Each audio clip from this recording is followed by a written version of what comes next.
Yo, what up, Rotogrinders? Dean here, Dean 78904. If you want to get all technical, kind of, sort of 5 o'clock on the East Coast, 5:03. Let's round it down. We're here, taking you guys straight up the lock, talking some baseball for 2+ hours. Myself, Tasteful Tides, and Stevie TPFL. Got a case of the Mondays. I'm actually good to go. I feel pretty good today. I feel like today's a good one. We were talking about the Slate pre-show here, Tim, and we were talking about Toronto. It's kind of cold up there. We were figuring out the math. The roof's going to be open though for the first time this year, I believe. It seems like roofs open in Toronto, roofs open in Milwaukee, Great American. No, what's it called? Family Park or something like that. The Milwaukee roof's open. So weather is changing a little bit at this point. Finally, a little more conducive as far as hitting some of these ballparks that have the retractable roofs are actually opening them. Toronto and Milwaukee roof is expected to be closed tonight in Texas, where it's still presumably pretty scalding. What's up, Tim? How are things in your world? Things all good or what? Well, I just wanted to say just wanted to give a shout out to Stevie on his NASCAR package on his call for Kurt Busch this weekend. Oh, I had a really good NASCAR and I used Stevie's package. I always have. I have for like 3 years now. And I just wanted to say thank you to Stevie and great work as always. Well, thank you. I think that's what I'm supposed to say. Thank you. Yeah. I got Kurt Busch at like 12% ownership and he won the race outright. And I had a great NASCAR week. So thank you. The only thing I regret about Kurt Busch this week is not writing him up as a outright winner, because I was very, very high on him. And I knew, like I said in the article this week, I knew he had like the potential to win the race. And I missed that one. It was like, he was 2,100, 21-1. And like, that would have been a nice little bump to the season. But yeah. 21-1 to win the race. And he took it down. Yeah. I was on him, Dean. I was on him. It was a good weekend in the NASCAR package. I got the race winner in the truck series. It was a good weekend. Do the odds come out? I mean, obviously they're ever fluctuating, but how much does it matter where you qualify? I assume that matters a lot as far as the odds. Practice changes a lot of stuff. So like if you're on somebody like Zane Smith for the trucks this week was like 12-1 when it opened and he finished like 8-1. So like if I would have recommended it a little bit earlier in the week, it would have been nice, but practice and qualifying definitely changes odds. Money changes odds. But if you're on something in the NASCAR world, you definitely want to bet it earlier in the week. Can you watch the practice and like kind of like maybe beat the books to it? They take the odds down during practice and qualifying. Ah, geez. You know what? The books, they won't let you have any fun, will they? They're too sharp for us. Yeah, apparently. What's going on, Stevie? How are, besides a positive racing weekend, how are things in your world? Things all good or what? Yesterday was awful. I thought I was going to have to like have someone fill in for me. Justin filled in for me on the morning grind today. So this is the first time I'm breaking the slate down, which is unusual, but I'm doing good today. Yesterday was rough, but I'm good, man. I'm ready to talk some baseball. This is a fun slate for hitting and pitching. You're just throwing some names in a hat and picking them out. We lost the Cardinals and the Mets.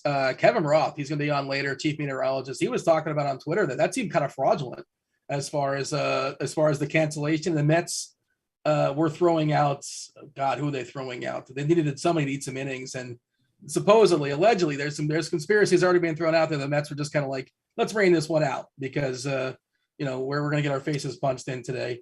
We'll see how that goes down. But yeah, Cardinals, Mets, not happening today.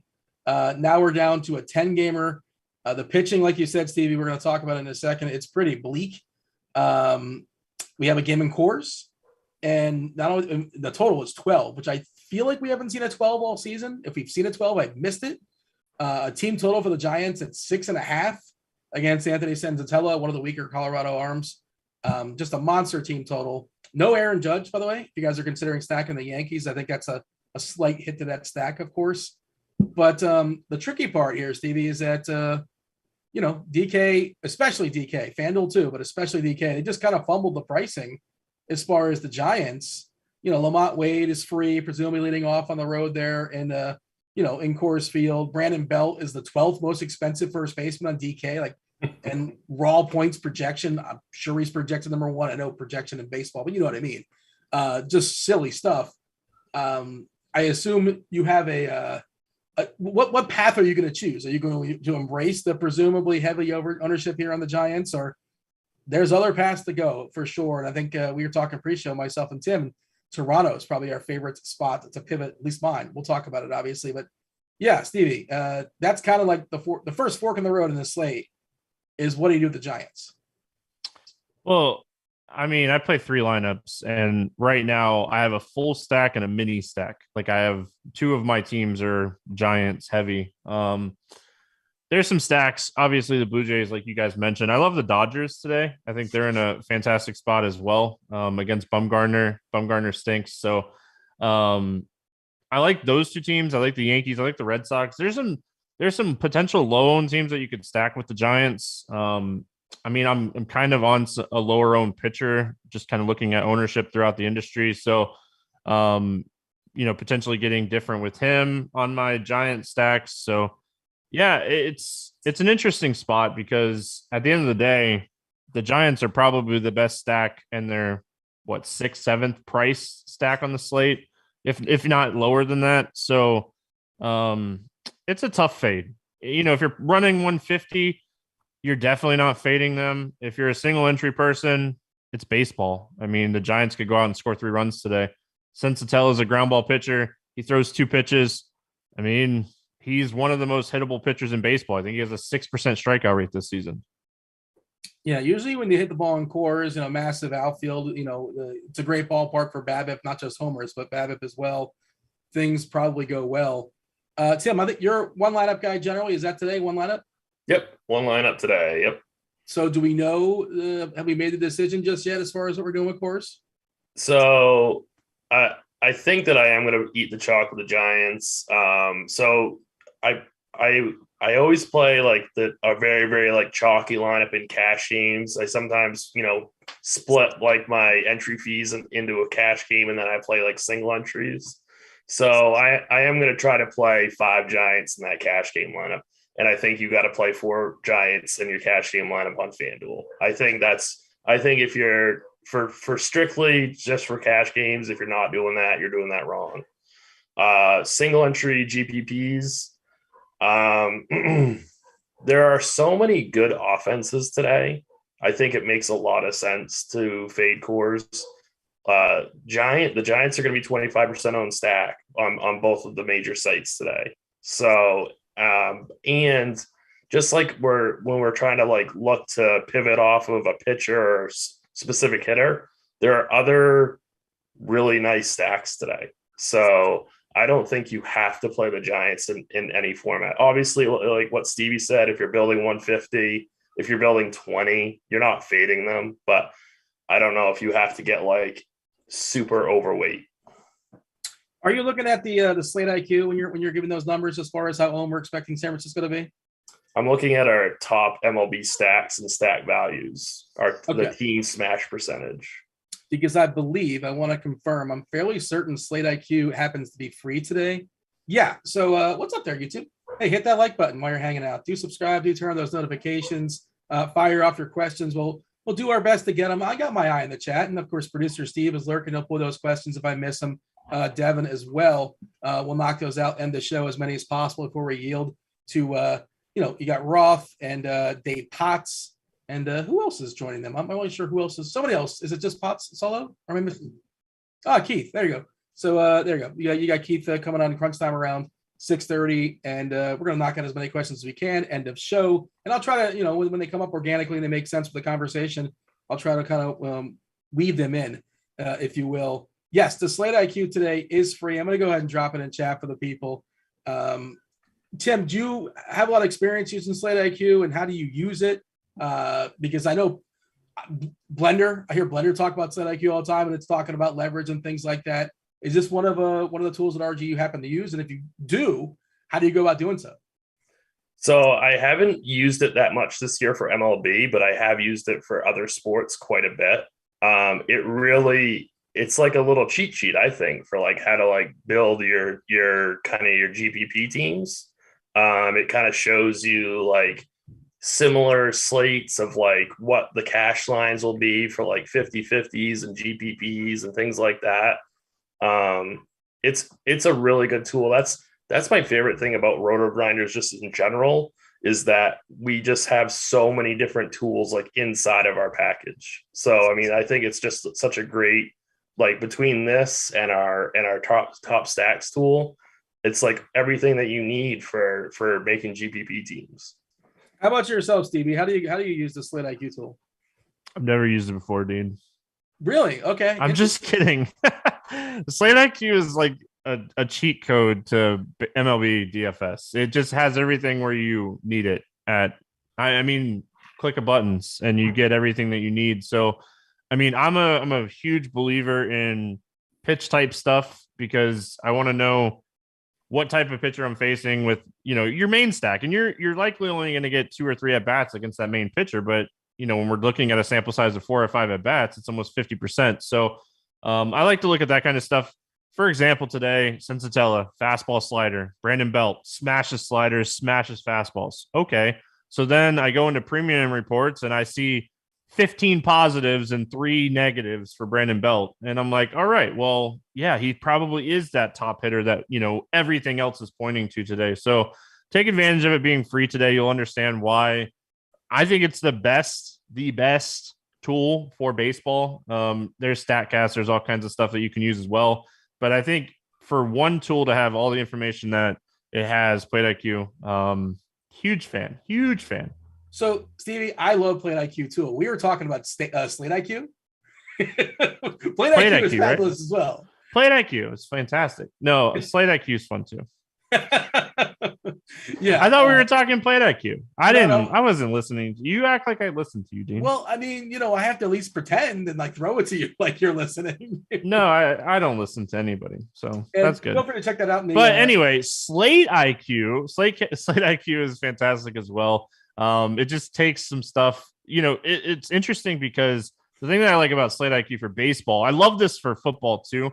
For showdown slates, is you can kind of see what average and stuff people are 4 and 5 man stacking on certain slates. So today we're seeing like 48% on average for 5 hitter stacks. And this is a free tool today, so I can talk about it. But, and to kind of give you an idea of what we're looking at leverage. I love the Dodgers today. I'm looking at 45% leverage on the Dodgers on Slate IQ. That's fantastic. That's exactly what I was hoping for when I was looking at stacking the Dodgers today.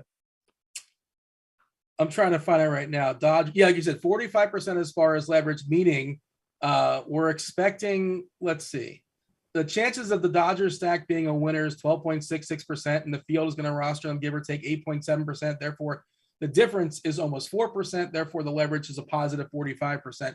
And it also talks about like similar slates and how the winning lineup, what it happens to be. And the stack type leverage based upon similar slates that we've seen in history, 5-2-1. It's got the biggest leverage.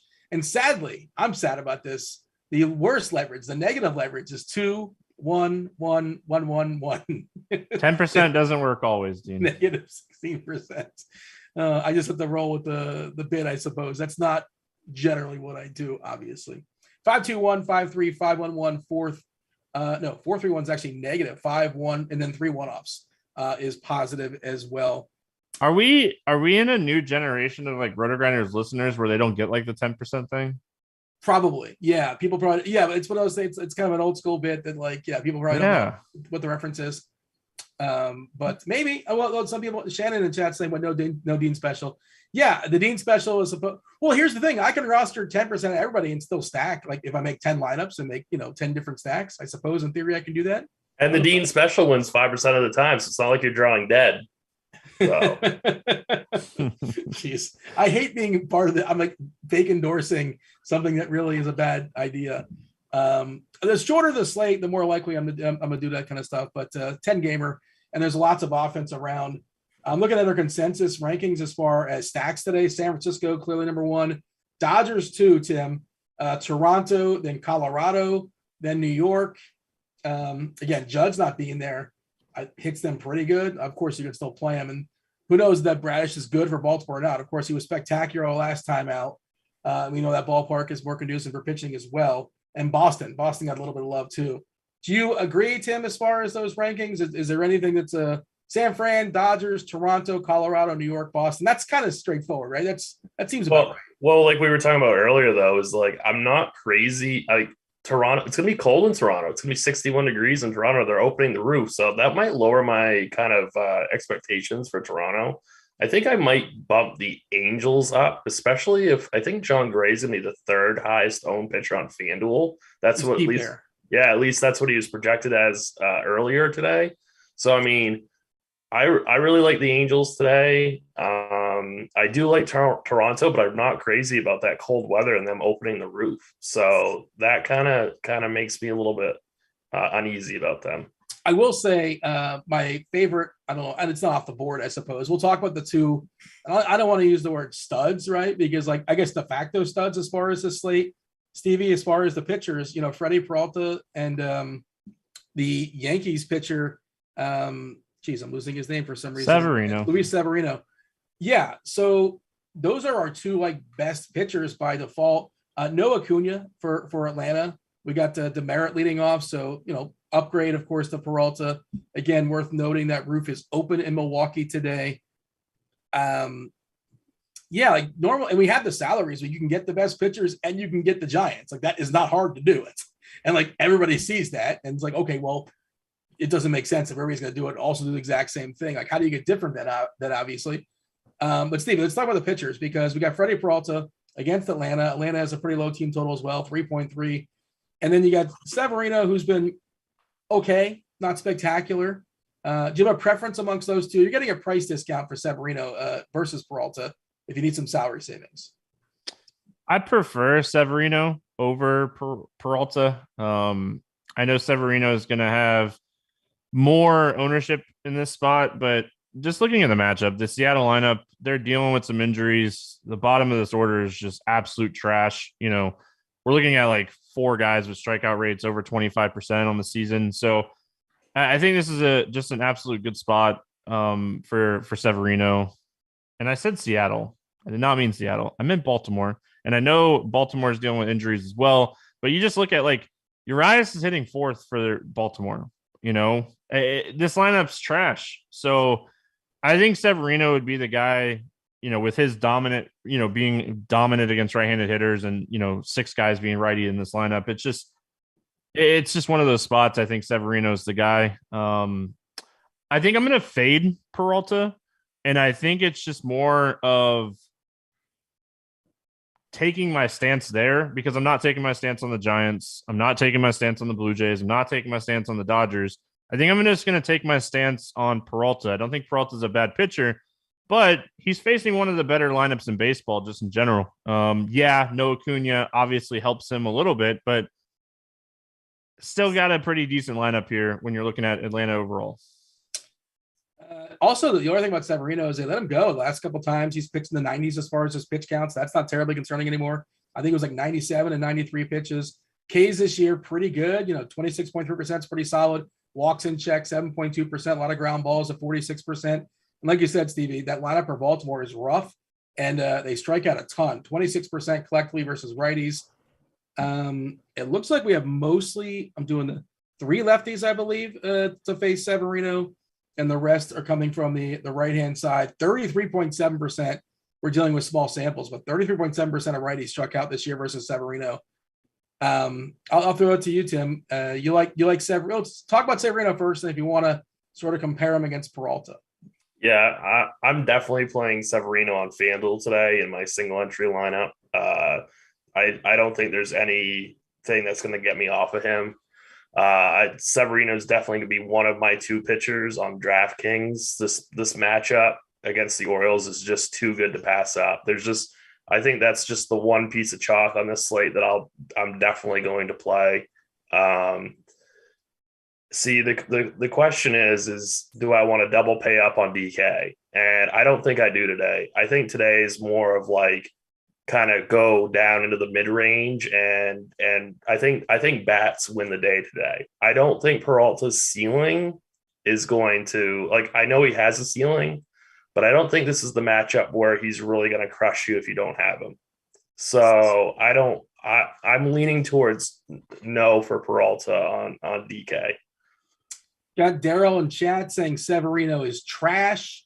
Kirkwood, me and Kirkwood are not friends right now. By the way, Stevie, you're getting a lot of love there in chat. You got Broccoli Boy, who's Tim's boy, also shouting you out for Kurt Busch. Apparently, it seems that Kirkwood put pants on, left the house, and went to New Hampshire to place a bet on, or maybe that's the Boston series, the bet against my Heat.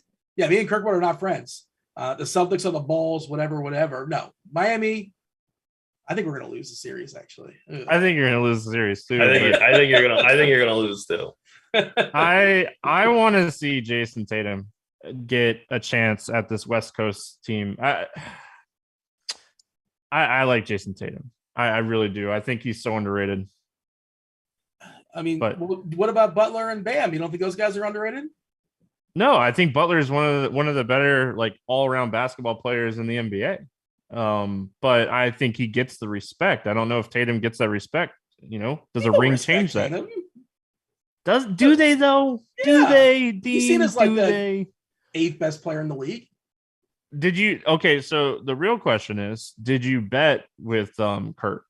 I did not. Yeah, he's not slid into my DMs, and the thing is, I have all sorts of enemies this week. I got. Can we get like a funsy bet? Like, not, it doesn't even need to be a funsy one. We'll think of something. Like a shaved head bet or something. Well, I mean, what this is basically a shaved head. Yeah. Maybe the loser has to like shave like right down the middle and do a show or something. I know Kirk would do it because he knows the Celtics are going to win. How good was that Game 7 though? Yeah, let's NBA playoffs. Which Game 7? The Celtics and Bucks. It wasn't that great. It was great because the Celtics won. I'm not a huge Giannis fan. Everyone that listens to the Morning Grind knows I'm not a huge He's the best player in the world. I'm not saying he's not. I'm a fan. I mean, Jokic is probably still the best player in the world. But I mean, so I can say two things. Can I say Jokic was the rightful MVP and Giannis is the best player in the world? Can I say both those things? Yeah, because I don't think Giannis is the MVP. Yeah. Tim, but I think Giannis, like, his talent is insane. I mean, his athletic ability is insane too. I think Jokic is the best player in the world. Okay, and I'm not gonna say you're wrong. I love Jokic. So, but like, I think Giannis, the difference maker for me is defensively, his impact there. Yeah, that's kind of for me the tiebreaker, I suppose. But I'm not gonna argue with you. Are my Heat gonna lose, Tim?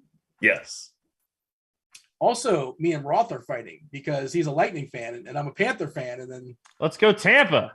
Yeah, Tampa's going to win that series. You told me the Panthers. I'm a Lightning fan too, Dean. Are you though? Are you a Tampa? Yeah. Oh, I got to make all sorts of bets. I like when they were terrible though. When they were terrible, it was a lot cheaper to go to games. Well, back in the Martin St. Louis days, I'm not sure. Yes, you know how cheap it was to go to games back then. Oh, I was at a Lightning game a couple of years ago, and the atmosphere is a lot of fun. It's a big, it's a fun crowd.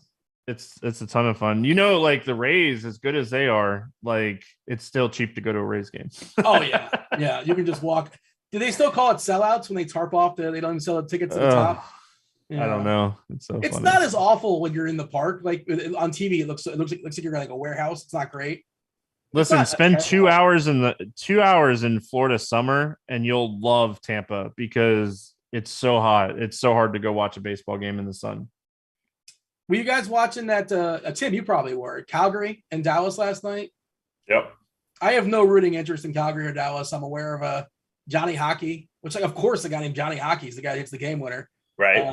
The dude for Dallas was standing on his head, but like man, overtime hockey game 7 is just that's the nuts, right? That's the balls. And NHL playoffs. I mean, it's such a good sport to watch. I mean, I watch hockey all year, regular season too. But I mean, I would take NHL playoffs over any other playoffs in any other major sports. I would probably agree with that, and I would say if nothing else, whatever the level of play is during the regular season, the level that they jump up to the playoffs as far as watchability, and it's not even close. It's not even close. Yeah, and like at any given moment, you can have heartbreak or like jubilation, right? At any given moment, it can happen. I love hockey. I wish it was a bigger market for DFS and betting and things like that, but I hope we'll get there, someday.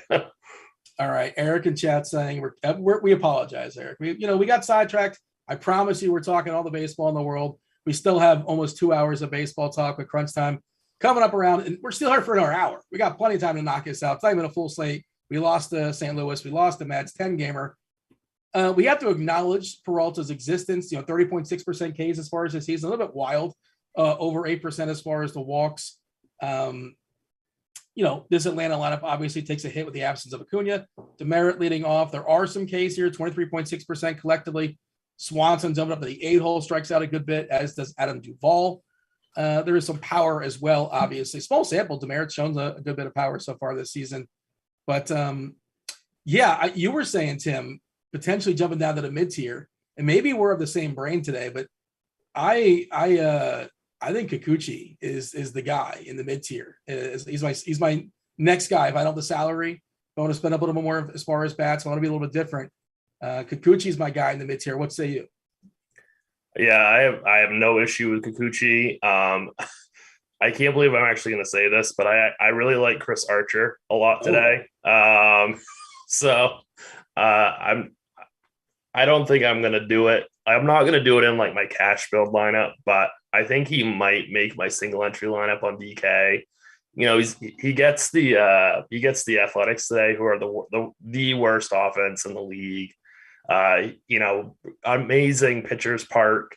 I know he hasn't gone, I think, past 5 innings this year, but on this slate, like if he gets you 15 points, are you going to be disappointed? I don't think so. So I do think there's a case to be made for Chris Archer. I think that like Wade Miley is going to be somewhat popular today. And I don't like if you go Severino and Miley and you stack the Giants, that's going to be super popular. So I don't think that that's like a real optimal way to go about your GPP teams. Well, let's put Miley on the back burner for a second because he's an interesting conversation. The reason why I rostered him, of course, the salary is like 4.4 on DK. He has had one start this year and it wasn't good, but historically he's not like the worst pitcher in the world, I guess. We can say that. They're rousing endorsement. Put that in the back of the DVD. You're buying that one for sure, right? Not the worst DVD in the world. Please purchase this. Stevie, your thoughts as far as Archer? I like both pitchers in this game. I love the under in this game, under 7.5. I think the under in this game hits. I think it's going to be a low-scoring game.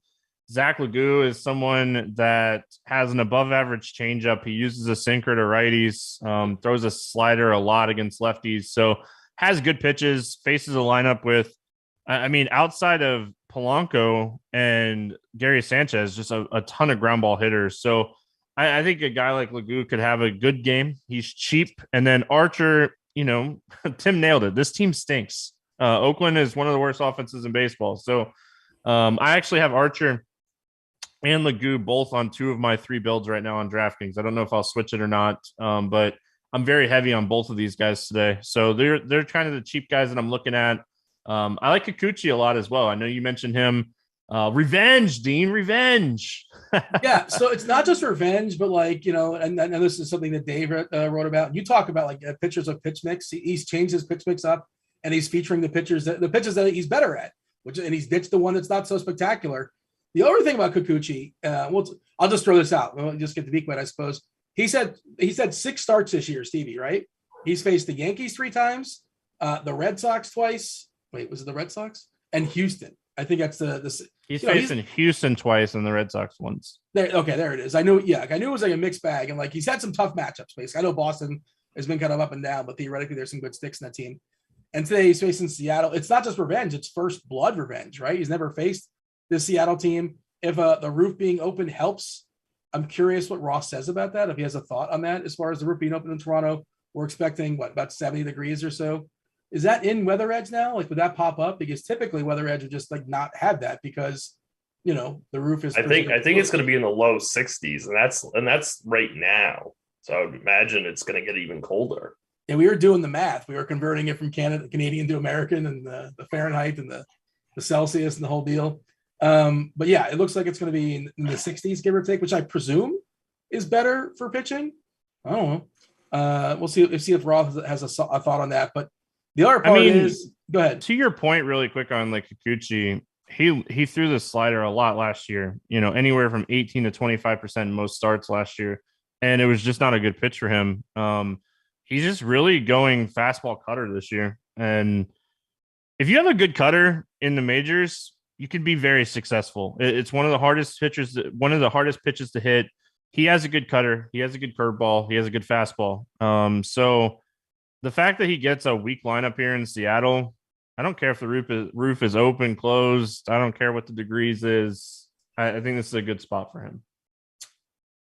I'm trying to pull up the StatCast sort of like game by game and how it's progressed and how it's changed. I'm going to get that in a second. Oh, he did this season, like this year. And you could do this on Fangraphs as well. You just go to the player, you hit game logs and go to pitch type for anybody that's ever interested. If you look at the start of the season, he was using the slider quite a bit to get the season started off. But honestly, he's just kind of abandoned it the last two starts. So I think this is just a good spot where Kikuchi using pitches that are working. And we see it all the time. Good pitching coaches result into good things. And I mean, look at Gaussman. Gaussman was a lost cause in Baltimore, struggling, and he's found new life, and he's that talent level now showing it. So pitching coaches make a huge difference. And like good catchers. I mean, that's another thing that, we could get into a bunch of different things, but I think this is a great spot for Kikuchi. You have a thought, Tim? I think we kind of like mentioned in passing. Myself and Stevie seem to be on it. I guess you're sort of like you're fine with it, basically. I'm totally fine with it. Yeah, I mean, I'm totally fine with Kikuchi. I've always been a fan of his, and I think today is a really, really bad day for pitching. So if you 6,300, Mariners middle of the pack type lineup, I'm completely fine with it. Yeah, and like to your point, Stevie, I was just kind of pulling it up and checking out the slider usage, and very first start of the season, almost 30%, then 21%, then 16%, and last three starts, 6%, 2%, 5%. Basically, like you said, fastball and the cutter is essentially what he's going with there, and to better results. And the K's have been popping more of late as well. So I like him a good bit today. I think he's interesting. If you want to bet, I was trying to bet his over on strikeouts, right? I know a guy, and it was 4.5. You got to lay a ton of juice to minus 150, which I don't know, man. I don't want to lay that much juice, but I think he gets over that. But I don't want to lay 150. It's sort of my predicament. What do you think of that? Dean, Prize Picks 5. Just take the over. Yeah, I saw that too. Yeah, but like 5s and then it's a push, right? I want 5 to be a winner, but yeah, I saw that as well. Yeah, but I'm not laying a ton of juice. Yeah, that's and the worst. Well, not worst case scenario. You can get 3 or 2. That's worst case scenario, right? But you just sort of tie, right? You get 5 and your bet goes down from 3 to 2 or however that works. So let's have the conversation. You kind of mentioned it, Tim. I don't know how much we need him is sort of my predicament as far as the cheapie, Wade Miley. What are we opening the salary up for? It's kind of like it's a good matchup, obviously. He only threw 64 pitches in his only start of the season. I believe he walked the world. Yeah, five walks in 3 innings. Like, he's not that guy historically. I assume he'll be better than this. And of course, he's a good ballpark. Pittsburgh, not a very good team. But I guess my question with Miley is like, how much do you need that salary savings? Because it's not that hard to get everything, more or less. Well, it's not that hard to get everything. Say you want to play Peralta, Severino, and then you want to make a giant stack. Well, that's what everyone's going to be doing today. And yes, you can do it. It's possible, but it's going to be very, very chalky. So I think the case for Wade Miley is that you can go like Peralta Miley or Severino Miley, and then you can go like a couple Giants, and then you can pay up for like the most expensive stack on the slate, something like that, just to like have a little pieces of the chalky Giants, and then some off the board, lower owned Trout, Ohtani's, Angels or something like that, or Blue Jays, or you could play like the Dodgers, who are going to be somewhat owned but significantly lower owned than the Giants. I think that's the case for him. What I'm not crazy about is his ownership. Yeah. Like I think he's our fifth highest owned pitcher. So, I mean, that doesn't thrill me, but pitching's just so bad today. Like, I guess you could pitch him, but the only way I would do it is if I'm trying to get some real off the board expensive stack like the Angels. I can get that, because obviously Ohtani, you got to pay full price. Trout, you got to pay full price for. Ward is expensive as well. He's been awesome. I don't know what we're doing. Is Ward real? Like, he's not this good, but is he going to be like a legit good hitter in this league going forward? Anybody have any Ward takes? I think he's going to be good. I don't know. He's not going to be this good, but I think that, you have to take note of what he's done so far this year, and it's been just tremendous. I mean, he's going to be a plus hitter. Definitely. We got boots on the ground, by the way, in the chat. Wazoo said there's a severe thunderstorm warning apparently going down in the Boston area. Kirk Dees is in the area as well, too. Maybe, I don't know if you guys are neighbors or not, but, of course, Roth will give us thoughts as far as anything changing weather-wise. We'll keep an eye on that, but thanks for the heads up there, Wazoo. Go ahead, Tim. You were saying. Yeah, no, Roth had that game yellow-orange, I think, the Astros, Boston. So there's definitely some weather to be kind of thinking about in that game. Was that an update? Because did I miss an update? That's probably what it was, right? Oh. Yeah, okay. I just pulled it up. Yeah. A broken line of showers and storms move into Boston during the game. It very well may be enough for a delay if a healthy section of the line hits them, but lucking out and getting light rain is possible too. Regardless, I think they should be able to resume. It's not an all-night rain. Putting this at yellow-orange for a low chance they decide to postpone it or wait for a dry start, which may take 2 to 3 hours. All right. Yeah. I won't read the entire thing. I'll put this in chat if you want to read the rest of it and see the other stuff weather-wise. But Roth, of course, will give you the most up-to-date update weather-wise in about 50 minutes or so. Let's see. Kirk Dees is saying it's humid where he's at. It's currently it was beautiful earlier. Well, we care about now. What is it now? I'm sure it was a nice sunset. What's the dew point though? What is he's got to factor that into his mind. That's what I want to know. Just keep an eye on that, obviously. And I just dropped the weather there in the YouTube chat as well. I'm just kind of looking around as far as the ownership. Miley is 2% on Fanduel. He's 5.7K. Almost definitely not getting that quality. I can't do. I couldn't do that even in 150 builds. I don't think so either. I think you can play him. He's much more playable in DK as an SP2. That's sort of where I'm at on it. We got to give Whitlock, Stevie, you're a Boston fan. And I see people asking Kirk Dees, also a Boston fan, in chat about him. He's looked good. He looks like he's got a nice strong arm and all that kind of stuff. But what do we expect as far as innings? If you're out of the game, who cares how good you are? Matchup against Houston obviously is not appealing either. It's just check back in 5 days for Whitlock. We're not there just yet. I think that's the spot for him tonight. Houston's not a huge strikeout team, especially against right-handed pitching. They're a very patient team. They can eat a young pitcher's lunch just by being patient. So I'm a huge fan of Whitlock's talent and what we've seen so far from this season. He has nasty stuff, man. He has almost a 16% swinging strike rate. So huge fan of him overall. Don't think this is a spot that I'd play him, especially after reading like the update on the weather in that situation. The guy that I love tonight, if you're playing large field tournaments and you want to get different, is Noah Syndergaard. Just looking at this lineup, the Texas lineup is absolute trash today. And this is kind of what we were looking for, right? We were looking for a lineup to come out today with this trash pitching slate and be like, wow, that lineup stinks. And then this lineup rolled out there. And I mean, I think we'll see Noah's ownership go up a little bit, but I don't know if it'll go up enough.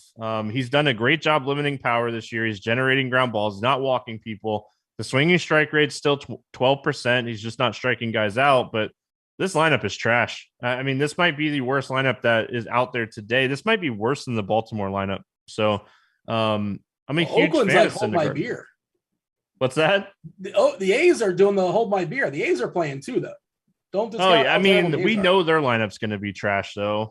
So I think Syndergaard is actually like an interesting tournament pivot off of Severino, or pairing him with Severino to make your Giants lineups different.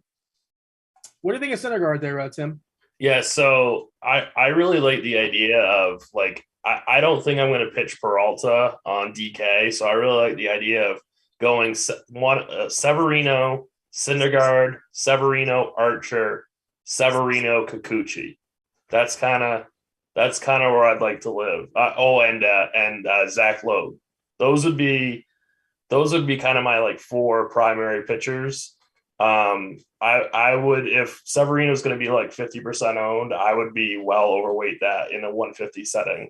If I was doing like a 3 max, I would pitch all Severinos today. Yeah, like you're talking about, Syndergaard, his Ks have been pretty rough this year, but you can argue he's been unlucky as far as the strikeouts. When we look at the swinging strike rate, you kind of referenced it there. Is 12% swinging strike rate. It's not terrible. That's fine.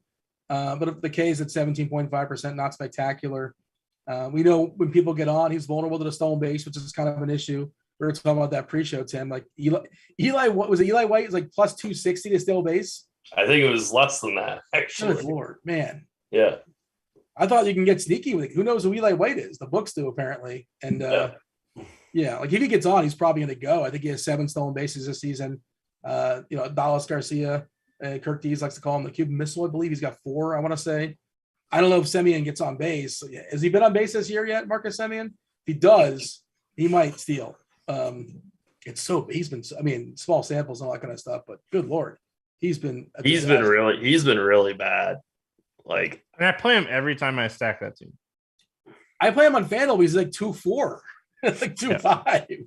It's like every time man. I like play Seager and White, I always stack it with like Semien and Garcia, and it never works out because Simeon's just trash. Again, back to my point, this lineup is trash.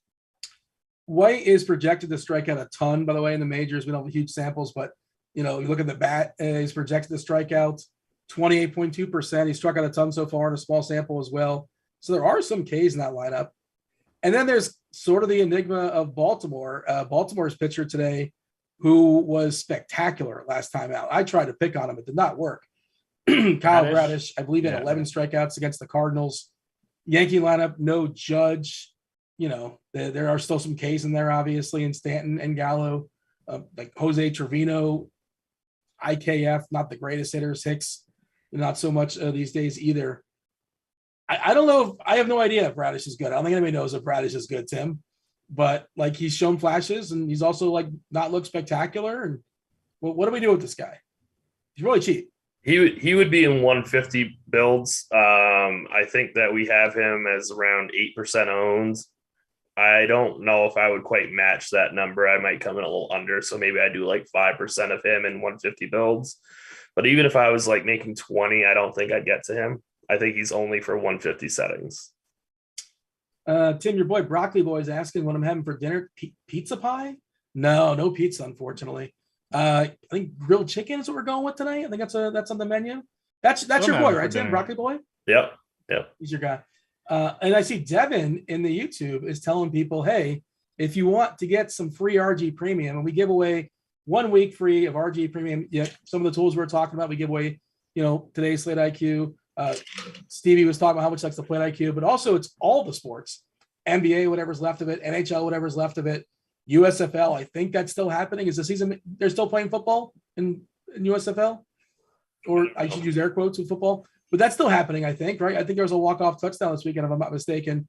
PGA, MMA, you get yourself 1 week free of RG Premium. How do you go about doing that?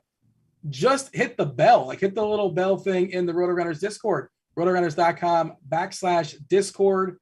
Go to the live stream chat channel.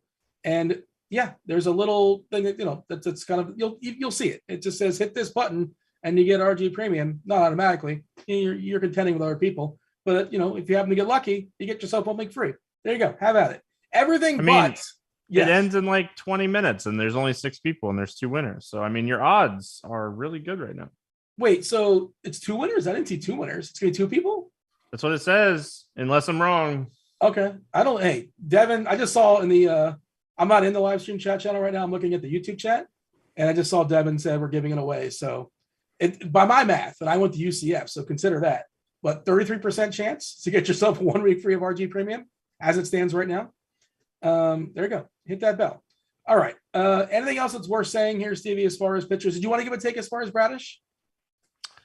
The talent seems to be there. Tough matchups against the Yankees, even without Judge. So if you're playing large tournaments and you want to take a chance, it's just my biggest concern with Bradish. And I mean, he just kind of dominated the Cardinals, who's a very right-handed heavy team, but in a small sample size, that's where his struggles are. And I mean, if you look at 4 of the top 5 hitters in this lineup, they're all right-handed. So, I mean, that's my biggest concern with Bradish today. But as far as like mentioning any other pitchers, I don't think so. Yeah, I don't think so. Tim, this is a 150 question. I know you're not running 150, but you understand the concepts of running 150 lineups. Michael wants to know in chat, with San Francisco theoretically being overowned and Slate pitching as a whole pretty bad, what the kids call this leverage, I believe. How do you feel about rostering maybe a pinch of Senzatella on the Colorado side? No. Sounds like a terrible idea. Yeah, that's but baseball, goofy stuff happens all the time. Goofy stuff happens all the time, but not with a pitcher with a 6% strikeout rate. Yeah, I mean, he has no upside. Like if Babbitt allows that and he gets through like 4 innings or something like that, he's not going to have a tournament winning score. So no. I think that's a bad idea. What's his best case scenario? 15 DK points? Yeah, survive. You're looking to survive if you're rostering him. And the other part of it, of course, is that, but like just not playing San Francisco is kind of like taking its stand in itself. You don't necessarily need to double down on that stand by rostering. Yeah, I think that's a really bad play. Yeah, I mean, you could go Bradish, who we just got done talking about, who has good strikeout stuff against a tough team. Like that's leverage that could actually work. Kirk D's in chat saying, "What about Alex Wood? He's also pitching in Coors Field, and nobody's going to throw him out there." As far as ownership, I imagine it's less than 5%. What do we have projected for Wood? I'm scrolling down. It's taking me a second to get there. We have Wood projected at 1% on DK. Now you're paying full freight. There's no Coors discount. 9.2. I would honestly consider him in like large field GPPs on Fanduel at 7,400, but that's better price. Yeah, but not. I don't think I could do it. I don't think I could do it on DK. I just don't think I can do that. You guys do realize that like the Rockies are a top 3 team in baseball against left-handed pitching this year, right? Well, do you think that's going to be end of season? Is that going to hold true? Because yeah. This lineup is so right-handed heavy, and they don't have to like platoon out. Rogers, Crone, Joe seems like a good hitter. Diaza, like Jose Iglesias is not a guy that's going to strike out, so he's going to give you good at bats. I don't know, man. I think top 5 could be realistic here for the Rockies at the end of the year. They're still going to stink against right-handed pitching, but I think they're actually a team you don't really want to pick on against left-handed pitching. How many lefties have they faced this year? Have they like an abnormal amount or I don't know. That's a good question. I think it's probably like 40 to 50 plate appearances. So what's that? Wait, 11? 40 to 50 plate appearances in total? Yeah. Oh, you're saying per player? Per player. Okay. Yeah, okay. I thought I could never mind. I mean, I can look. So I have the leaderboard right here at bats. They have 362 at bats against left-handed pitching, which is the 4th most. And they have the second best WOBA. Their WRC plus is top 3. So, I mean, watch out, man. The Rockies against left-handed pitching, solid. I think they have one of the lowest strikeouts rates against left-handed pitching as well. They're 4th lowest. I'm seeing the Dodgers are 18th against lefties. I would say the Dodgers by the end of the season are better than the Rockies. I'm not taking that bet. What kind of bet? That'd be dumb. I'm trying to sucker you in that one. I know. Give me a summary, Tim, as far as pitchers. So I think Severino's got to be your priority, your heaviest owned guy on both sites. You can play Freddie Peralta if you want to. I'm probably not going to. I want to live in like between the 6.3 and the 8.5 range. So that's Kikuchi, Logue, Archer, and Syndergaard. Those are who I'm going to debate about who my SB2 is going to be in my single entry lineup. FanDuel, it's all about Severino with me. Depending on how many lineups you're building, you can spread out more. But if you're doing like a 3 max on FanDuel, I would go all Severino. I don't think that I want to get to like the discount of John Gray. I don't want to pay up to Peralta. So I'm just going to live right with Severino on FanDuel. All right. What do you think, Stevie? Your thoughts as far as pitching, the way you're attacking the slate with your 3 lineups? I mean, I'm changing some lineups right now. I think I'm taking Archer out. I'm getting more Syndergaard. Oh, I thought I convinced you on Kikuchi.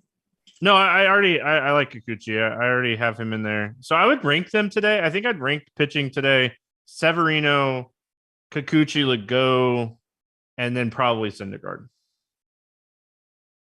And I think I'd have Archer 5th. Yeah, I mean, we gotta rank 8 when we do our rankings. It was rough today. And I get okay. So if I was not ranking for like ownership and like matchup and all that stuff, like Peralta would be top 3. Yeah, our consensus is Severino, Peralta, Kikuchi, Loge, Bradich, Syndergaard, Archer, Miley. That's DK specific for what it's worth. Gray, I think a little more popular on FanDuel because the price is pretty cheap over there. Coming back from I think injury, he said multiple. Didn't he have like a blister or something like that earlier in the season? It seems like. I think he's still wearing a knee brace too. Is it? Yeah. Okay. So he's got a couple ailments, I suppose. But yeah, I really wouldn't pitch him today on FanDuel. I know that optimizers like him, but I'm not going to go there. What do they have as far as? So we only have. Let's do refresh because that's the thing on FanDuel. You have the money, so it's not that hard to get one of the better pitchers and most of the offense you want, but you can get everything as far as the hitters if you roster Gray. Of course, he can be terrible. Our ownership on FanDuel is like combined of Severino and Peralta at 59%, and Gray is third most popular at 7%, which is kind of wild. Kikuchi at 4%, I love that. I will make a Kikuchi lineup, and maybe he's 8% owned and not 4, but still. But yeah, I agree with you though, Dean. I'd much rather pitch Kikuchi than Gray, 100% on FanDuel.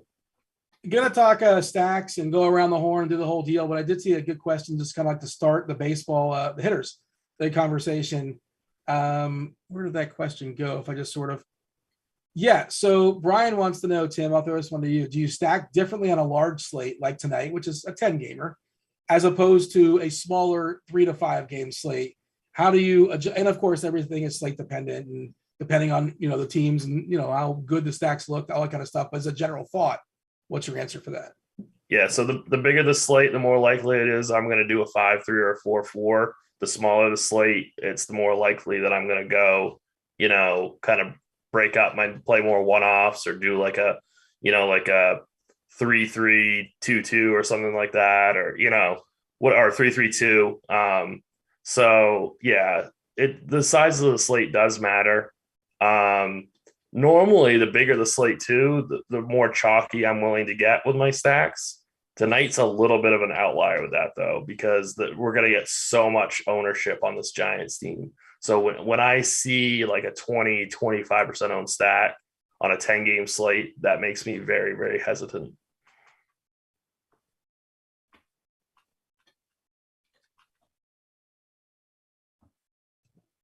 Unbelievable. I said I was dropping some the dimes. I was dropping gold.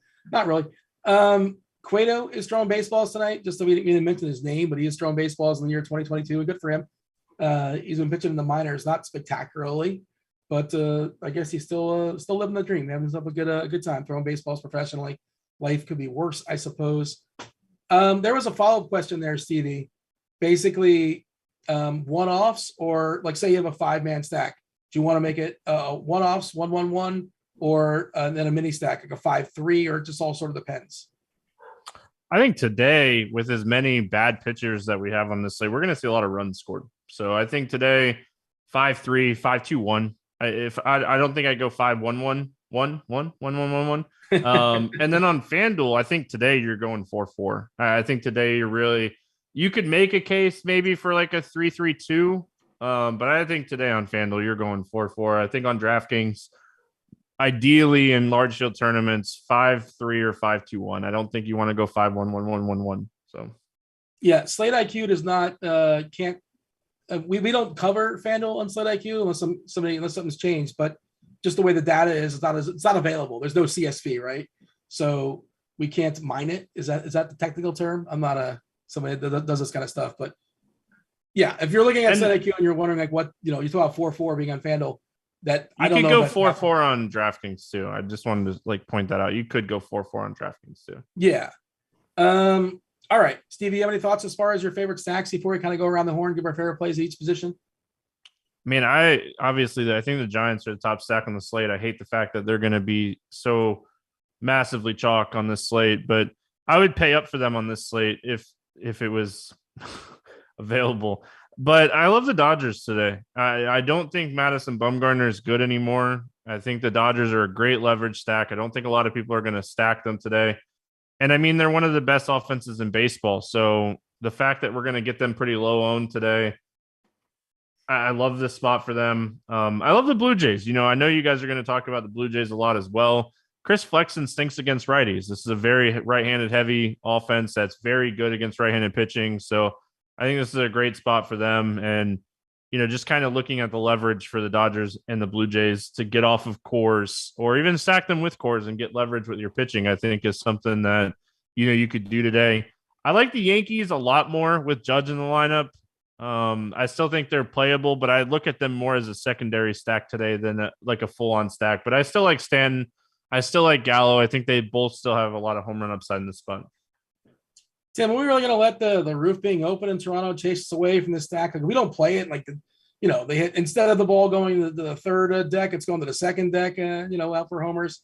We're still playing Toronto, right? I think so. Yeah, I still like them. I just kind of, I kind of like the Angels now that I think about it too. I think if you can fit in, like if you want to play some chalky Giants and fit in some like of these expensive Angels guys, I think that John Gray might still be hurt. And I think this Angels team is just, that those first 3-4 guys of that lineup are tremendous. So I do like the Angels, obviously, so I love the Dodgers. Bumgarner is just not good anymore, like Stevie said. So if you're looking for pivots off the Giants, I think it's Dodgers. I think it's Angels. And maybe, yeah, I think that's it. I think Dodgers, Angels, and Toronto. Yeah, this season, Bumgarner this year specifically, the Ks are all the way down to 16.1%, walking too many at 9.7%. The ground balls are down. Fly balls at 44%, and not particularly appealing. And if you look at, righties as far as WOBA, 286. The ISO at 178 is not like crazy. Has he been lucky as far as home run the fly ball stuff? Yes. It's really lucky. And I think a lot of that has to do, like, he faced Miami twice. He's faced the Mets once. He's gotten Washington in Washington. Like, he got pummeled a little bit by San Diego and Houston, but he really hasn't faced like the Dodgers yet. He didn't really face Miami twice because he got an inning against Miami. I know. He faced them a start in an inning. So, yeah, by the way, 205 as far as his BABIP, so lucky there. 88% as far as the left on base percentage, so lucky there. Home in the fly ball, 9.5%, kind of lucky. And what his ERA is respectable, right? 1.78 this year. Wow.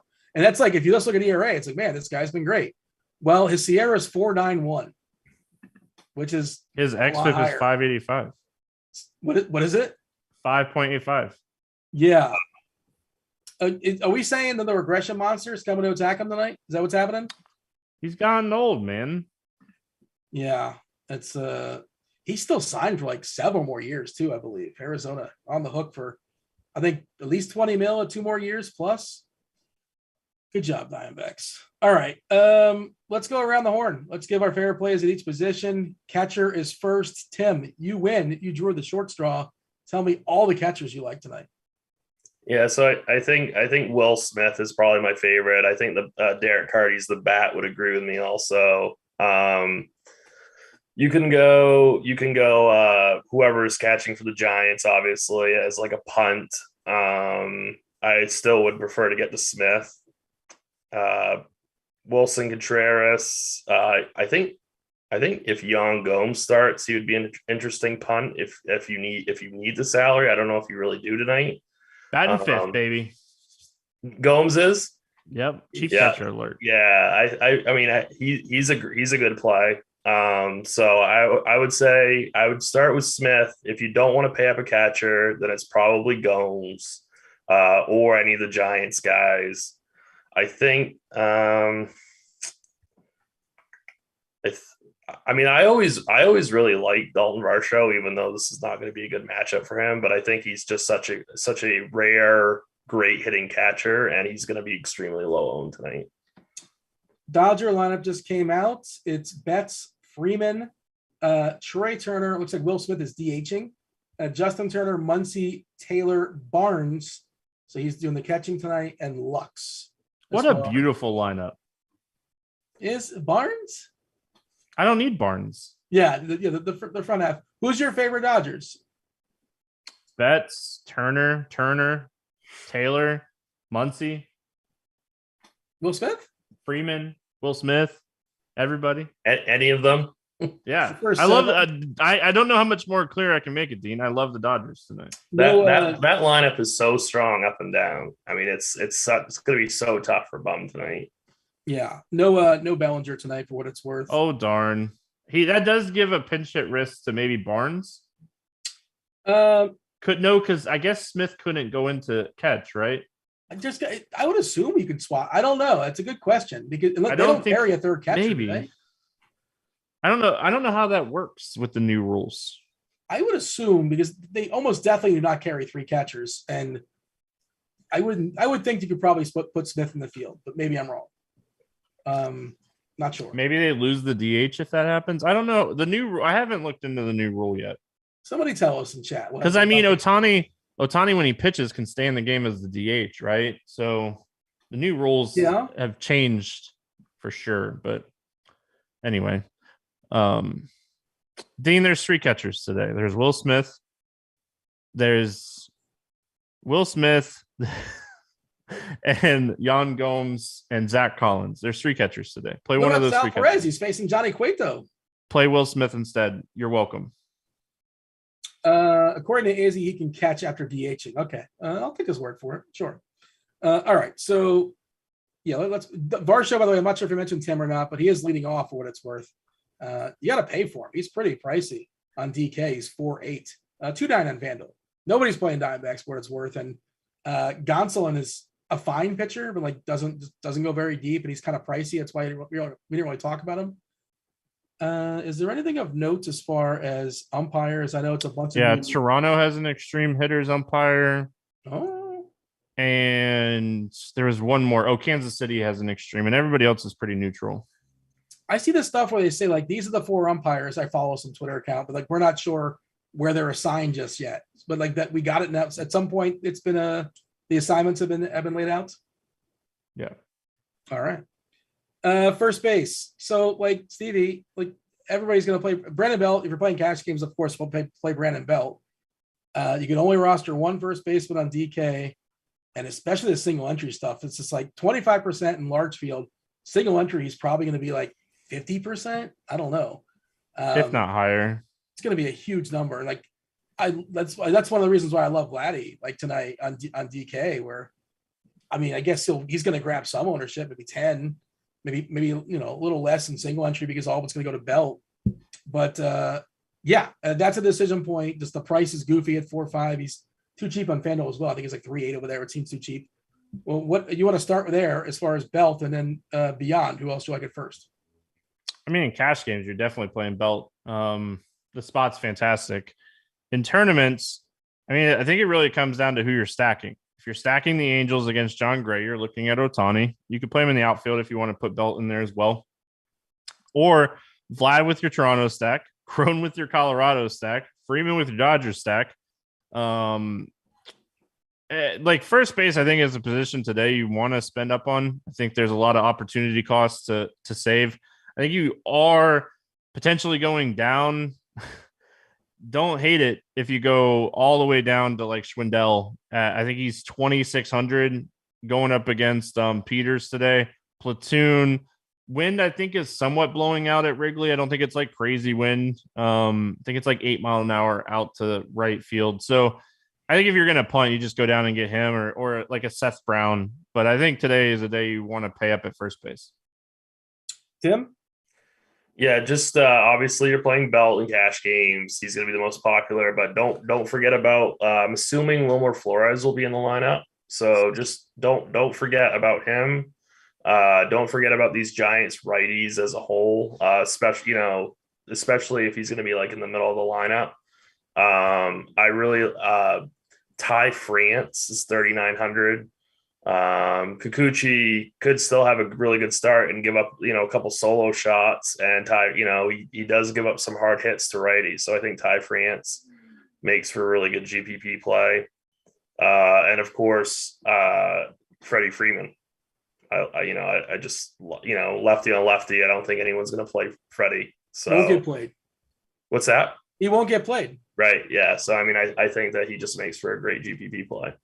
Put up weather edge, by the way, Stevie. You mentioned Chicago, 120 game sample, pretty good size, 70 degrees, 11 miles an hour, blowing out to right center, but not a huge effect as far as homers, at least in the 120 game sample. Dew point at 39. Maybe that's factoring in. I don't know. I'm not a weatherman, not a meteorologist, but just a 2.8% bump in homers and runs down at 0.7. So, basically neutral historically in that sample. Do you want to mention it's more of the pitcher and the bullpen? I mean, the Pirates have definitely been a team to stack against this year. Their bullpen's trash. Yeah, they're getting they got a piggyback situation, right? It's Peters and Wilson. Yeah, Bryce Wilson. Yeah. Yep. Not great. Hey, if you guys just kind of joined us, what's up, YouTube? Hit that like button. Do subscribe. Hit those notifications. Keep the old proverbial lights on. We did mention before, producer Devin was feeling generous, giving out 2 separate 1 week RG premium passes, not just for baseball, but for all the sports. I can run them out again. No, we don't talk that kind of nonsense, but all the sports, anything you can think of as far as DFS, with the exception of Stevie's NASCAR package. That is a la carte, but everything else, you can get yourself RG premium for 1 week. How do you go about doing that? Just jump in the Rotogrinders Discord channel, rotogrinders.com/Discord. Hit the live stream chat channel. There are some premium channels. This is not a premium channel. This is for anybody, just like Chief has his prop shop for anybody. Hang out there if you guys want to talk some props.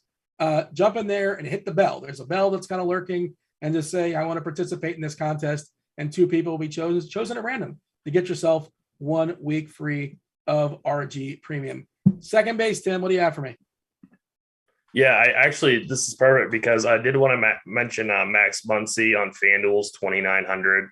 And I still don't think he's going to be owned enough.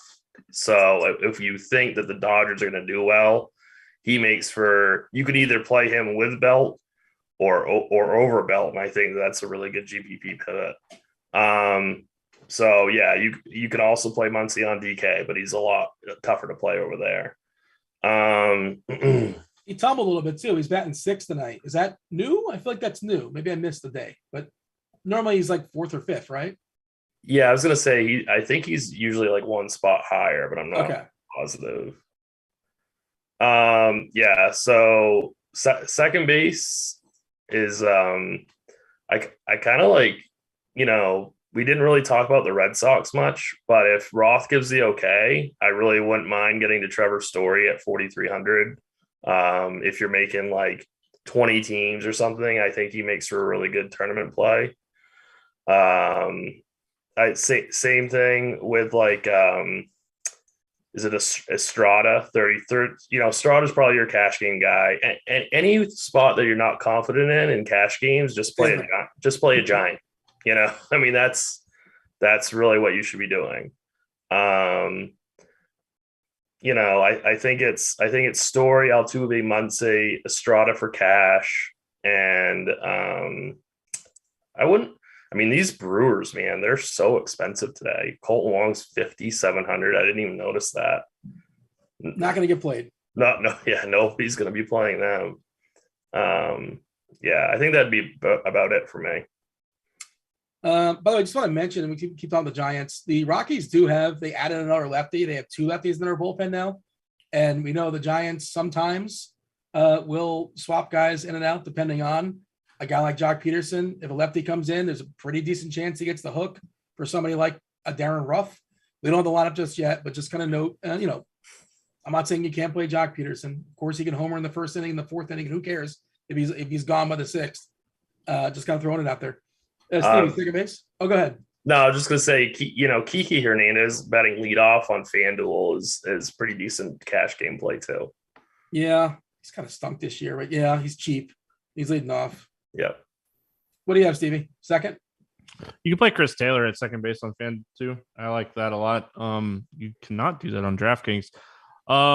Second base, I feel like Trevor Story is a really good tournament play. Torres is a potential good tournament play against Bradish. But I mean, Estrada is your safe option. That's cheap and should be in the lineup here.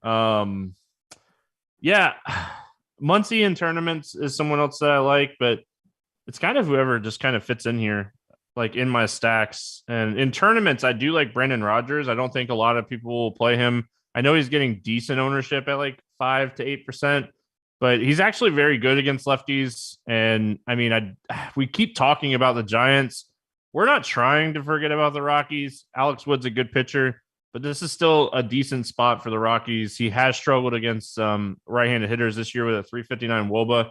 He's run on the good side of BABIP against righties. So, I mean, I don't mind Joe, Diaz, Crone, Rogers type of stack here for the Rockies. I just want to kind of throw that out there to make sure that we're not forgetting Colorado today.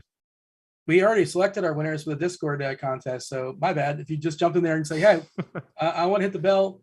Well, now you know what to do for next time. We do that typically Monday, Wednesday, Fridays. If we're going to do it, just kind of randomly pops up, and you're all prepped. And you got in some reps, a little spring training. Congrats to our winners. No Giants lineup just yet. Josh asking in chat. Has not popped out just yet. But yes, the carrier pigeon just hit me, and now I'm aware that that contest is now since expired. Hot corner, third base. Stevie, what do you have for me? I love Devers for tournaments if Roth gives this the good to go. I mean, Odorizzi is a guy that struggles with home runs, so Devers is one of the better power hitters in baseball, and I think he'll be pretty low owned here. Like Josh Donaldson in tournaments as well. Justin Turner, obviously we talked about the Dodgers, or I've talked about the Dodgers a lot. Justin Turner is getting no respect in ownership land today. I think he's at 2% on DraftKings and lineup HQ. So I really like him. I mean, obviously, if Longoria or Flores is in the lineup, we'll have to wait and see. But they're both going to have pretty good ownership over there on DraftKings. But third base position that I feel like Flores is someone that could potentially have way too much ownership in a righty-righty matchup, even though it is Sensatella. So I like the idea of getting a little different here at third base today. Producer Steve or producer Devin, if you all listening, I know you are. Can you just hit Roth up? I don't want to throw him off guard, but I'm curious if you can ask Roth if he can take a peek before he jumps on crunch time about 10, 15 minutes or so. Probably wasn't anticipating, rightfully so, that the roof would be open in Toronto. The roof is up in Milwaukee. I'm curious if they have any thoughts, or if he has any thoughts as far as how that may change things. So please give Roth a heads up, and hopefully he can give us some details and be ready for that when he joins the show. What do you have as far as third base, Tim? Yeah, so I also had Devers written down on my notes as my one of my favorite one-offs today. So I really like that call by Stevie. The Giants are going to come with a lot of pinch hit risk, like you mentioned, Dean. So like those lefty outfielders all have like 43%, 45%, and 50% pitch hit risk. Jeez. For cash games, you got to play one of Longoria or Flores, whoever's in the lineup. I get what Stevie's saying, that they are going to be overowned. So I don't mind getting to somebody like Josh Donaldson. His price seems to be a little low on both sites. Bregman, if we get the okay on weather, is always a good play. Taylor Ward is third base eligible on FanDuel. I do like the Angels quite a bit today as a pivot or to go with your Giant stack. And of course, Justin Turner. I mean, I really like the Dodgers today and the Angels. So anybody for the Dodgers. Just pulled up. This is Derek Carty's the bat. Lamont Wade, 50% pitch at risk. And that's, it's a tricky thing. And you never really know how the game's going to go. And if it's like a 10-1 game, he probably sticks around.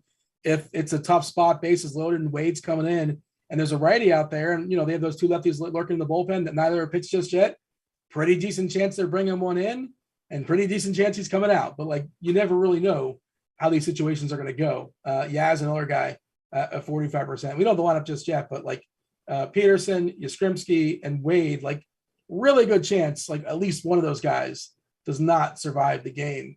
But, you never really know. It does make an interesting conversation, though, for kind of more optimal cash game type builds, because you're going to want one of those righty third basemen on your team. You're going to want Crawford and Belt. They're not going to get pitch hit for. And then after that, you don't want to just play all those outfielders in cash, because they're not going to be in the lineup by the end of the game. So they better produce in their first couple at bats, so you're not going to cash. Jump to shortstop. Who do you like at shortstop? Brandon Crawford obviously is the go-to. Trey Turner would be my favorite if I'm not worried about salary. If I'm just looking to be different. Bo Bichette, Xander. I think it's a position shortstop is that you want to pay up at. You don't want to take any of these, quote, value pieces. So any of these higher end shortstops are fine. I'm trying to look on Fanduel now. Yeah, Marcus Semion's price is so funny. 2,500 over there. I guess maybe you could punt with him on Fanduel, but I would not. I was the only one to rank Semien on Fan, and we consider salary. I was 2.5K, and I'm the only one that said I'm a glutton, I suppose. I probably would have ranked him. I probably would have ranked him too, but I wouldn't have felt great about it. I don't feel good about it, but I've seen this guy play really good baseball for a while, and even the Statcast stuff says he's been terrible as well this year. But I'm just betting on the talent, and the price is goofy, and he doesn't have that platoon advantage. But whatever, I just think he's too cheap, and if that's my punt, I'm okay with it. I always forget that Story isn't a shortstop really anymore, so he's not a shortstop on DK, but he is on FanDuel, so definitely, I've done a couple times stacking Xander and Story together to be a little different on FanDuel, so I think that's interesting. Stevie, shortstop? Trey Turner, Brandon Crawford, Bo Bichette. All right, let's knock out the outfield. Steve, you talked about, how Flexen is a reverse splits pitcher, and he's a righty, and he's facing the power righties for Toronto. That's why George Springer looks really good to me today. Teoscar Hernandez looks really good, especially cheap on FanDuel, pretty good price. And we talked about Wade already being really cheap. Peterson's too cheap. Yaz is too cheap. All those San Francisco guys. And, of course, you can always spend up on, Trout and Ohtani. Those guys, you could always play them, of course. And Yordan Alvarez. I'm not sure if you've mentioned much Houston guys, but sure. I prefer righties in Boston, but Yordan, doesn't matter where the fences are. When you get to hold of it, that guy's got ridiculous power. Outfielder, Stevie, go. Who's some of your favorites? Did you look at my conviction plays today, Dean? In the expert survey? No, on lineup HQ. There was I tagged quite a few outfielders today. So I'm pretty spread out at outfield today. I love Mookie. I like Stanton. You mentioned Springer and Hernandez, Jock Peterson, Wade, Gallo. I'm really just focused in on those guys. I don't think I mean, Chris Taylor in my Dodgers stack. But I really think those are the guys that I have on my 3 builds today. Now I see it. Yeah. Some of the guys I mentioned. That's why you're asking, I suppose. Yeah, you mentioned Hernandez and Springer. I was like, yeah, you like that, huh, Dean? Yeah. I don't know if I'm being on the same side as you. Some have called me a mush. It's certainly happened before. But when you play 3 teams, though, you can't play 10%. So, no, just 33 and a third, I suppose, is how that works. Yep. That's probably why I said the Celtics are going to win. I'm putting the mush test to the theory. That's what we're doing here. The old reverse jinx, right? The emotional hedge, I suppose. Tim, outfielders, there's a whole bunch. Who do you like? Yeah, I mean, I really like George Springer today. He was kind of like that first guy that I kind of wanted to get to before we realized that it was cold in Toronto and they were going to open the roof. I'm looking at pinch hit risk still, and I wonder if Eli White is a cash game play today.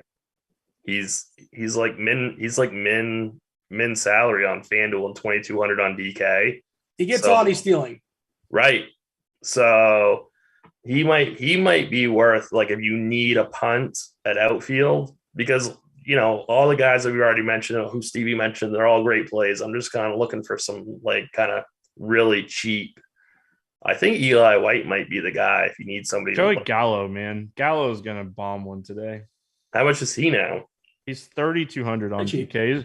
He's really cheap on DraftKings as well, or FanDuel as well. But I do like the stolen base upside against Syndergaard for Eli White at no ownership at 2,200.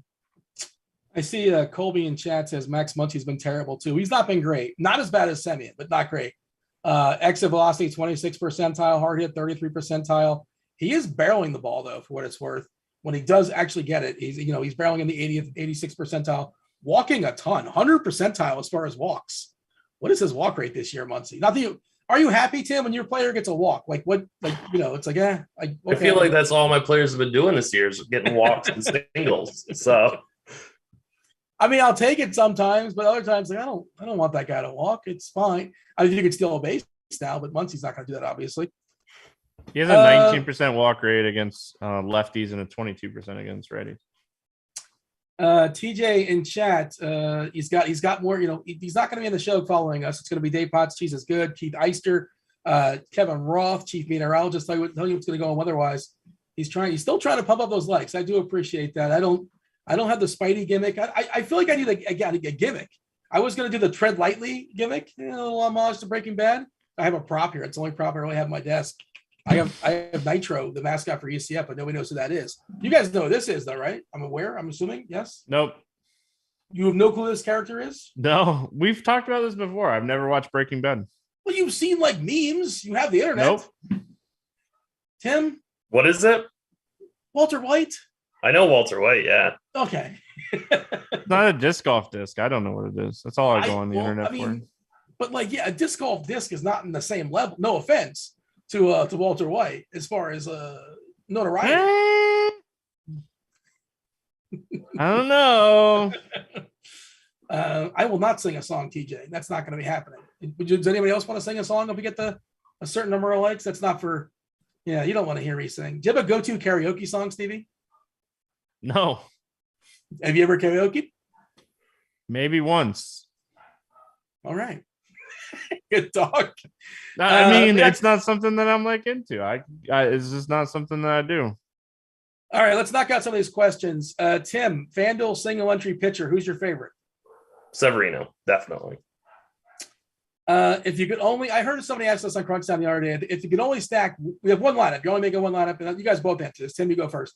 One lineup. Who's your one stack? Dodgers. Stevie? I mean, probably the Giants. Why are the Brewers unowned? I mean, Ian Anderson has been trash this year. So they're unknown because they're priced like they're in Coors. That's why.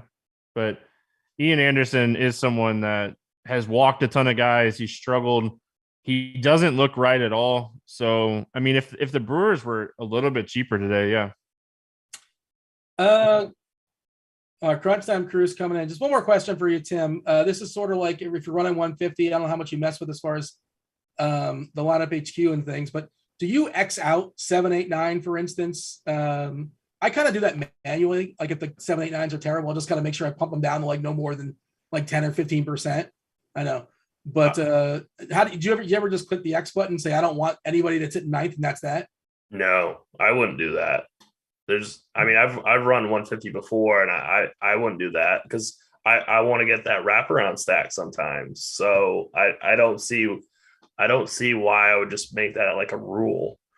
Hey, that's a good Dave Potts question. Dave Potts, Cheeseisgood is here. Keith Eyster, Kevin Roth, talk to Roth in a second as far as weather. But what's up, Dave? What's up, Cheese? I got a question for you. I think you can handle this one. Oh, fire away. And bonjour. Oh, why are we speaking French today? What have I missed? Nothing. It's just that kind of day, Fair enough. So Dave, when you are stacking, right, and you're setting your limits and things like that, and in lineup HQ you can click, I don't want anybody in the 7 hole and the 8 hole and the 9 hole. Do you do that? Do you go to your way to do that, or do you find a way to suppress guys in the 9 hole? And a lot of it, of course, some 9 hole hitters actually have the ability to hit the ball out of the park, some not so much. How do you handle that as a general thought? So I never hit exclude 7, 8, or 9. What I do is set the min max individually on those players in lineup in the main builder. So I'll say, and sometimes it's super low, like it might be, and only in stacks 2% of this guy. So the only way I'm going to get him is that one stack, that one full stack where that's what fits. So I'll never exclude them, but I will make them sometimes like crazy, super low max, just so I don't get much. I like that answer. That's what I did. I don't have nearly the experience you do as far as that, just kind of messing around with it somewhat this year. But yeah, I don't want to necessarily hit the X button, but yeah, I want to most likely a pinch and not more. Roth, we want to yield to you because people want to know about the weather as far as what's going on in Boston. We're not friends this week, Roth. Panthers Lightning, it's going down. Let's go Tampa. Nice. Let's go Tampa, baby. Stevie knows what's up. That's what's up. We're going to have to make some sort of wager of some sort. I don't know. We'll think of something. Okay, but starts tomorrow night. I'm fighting with everybody. Kirk Dees is a Celtic fan. I'm a Heat fan.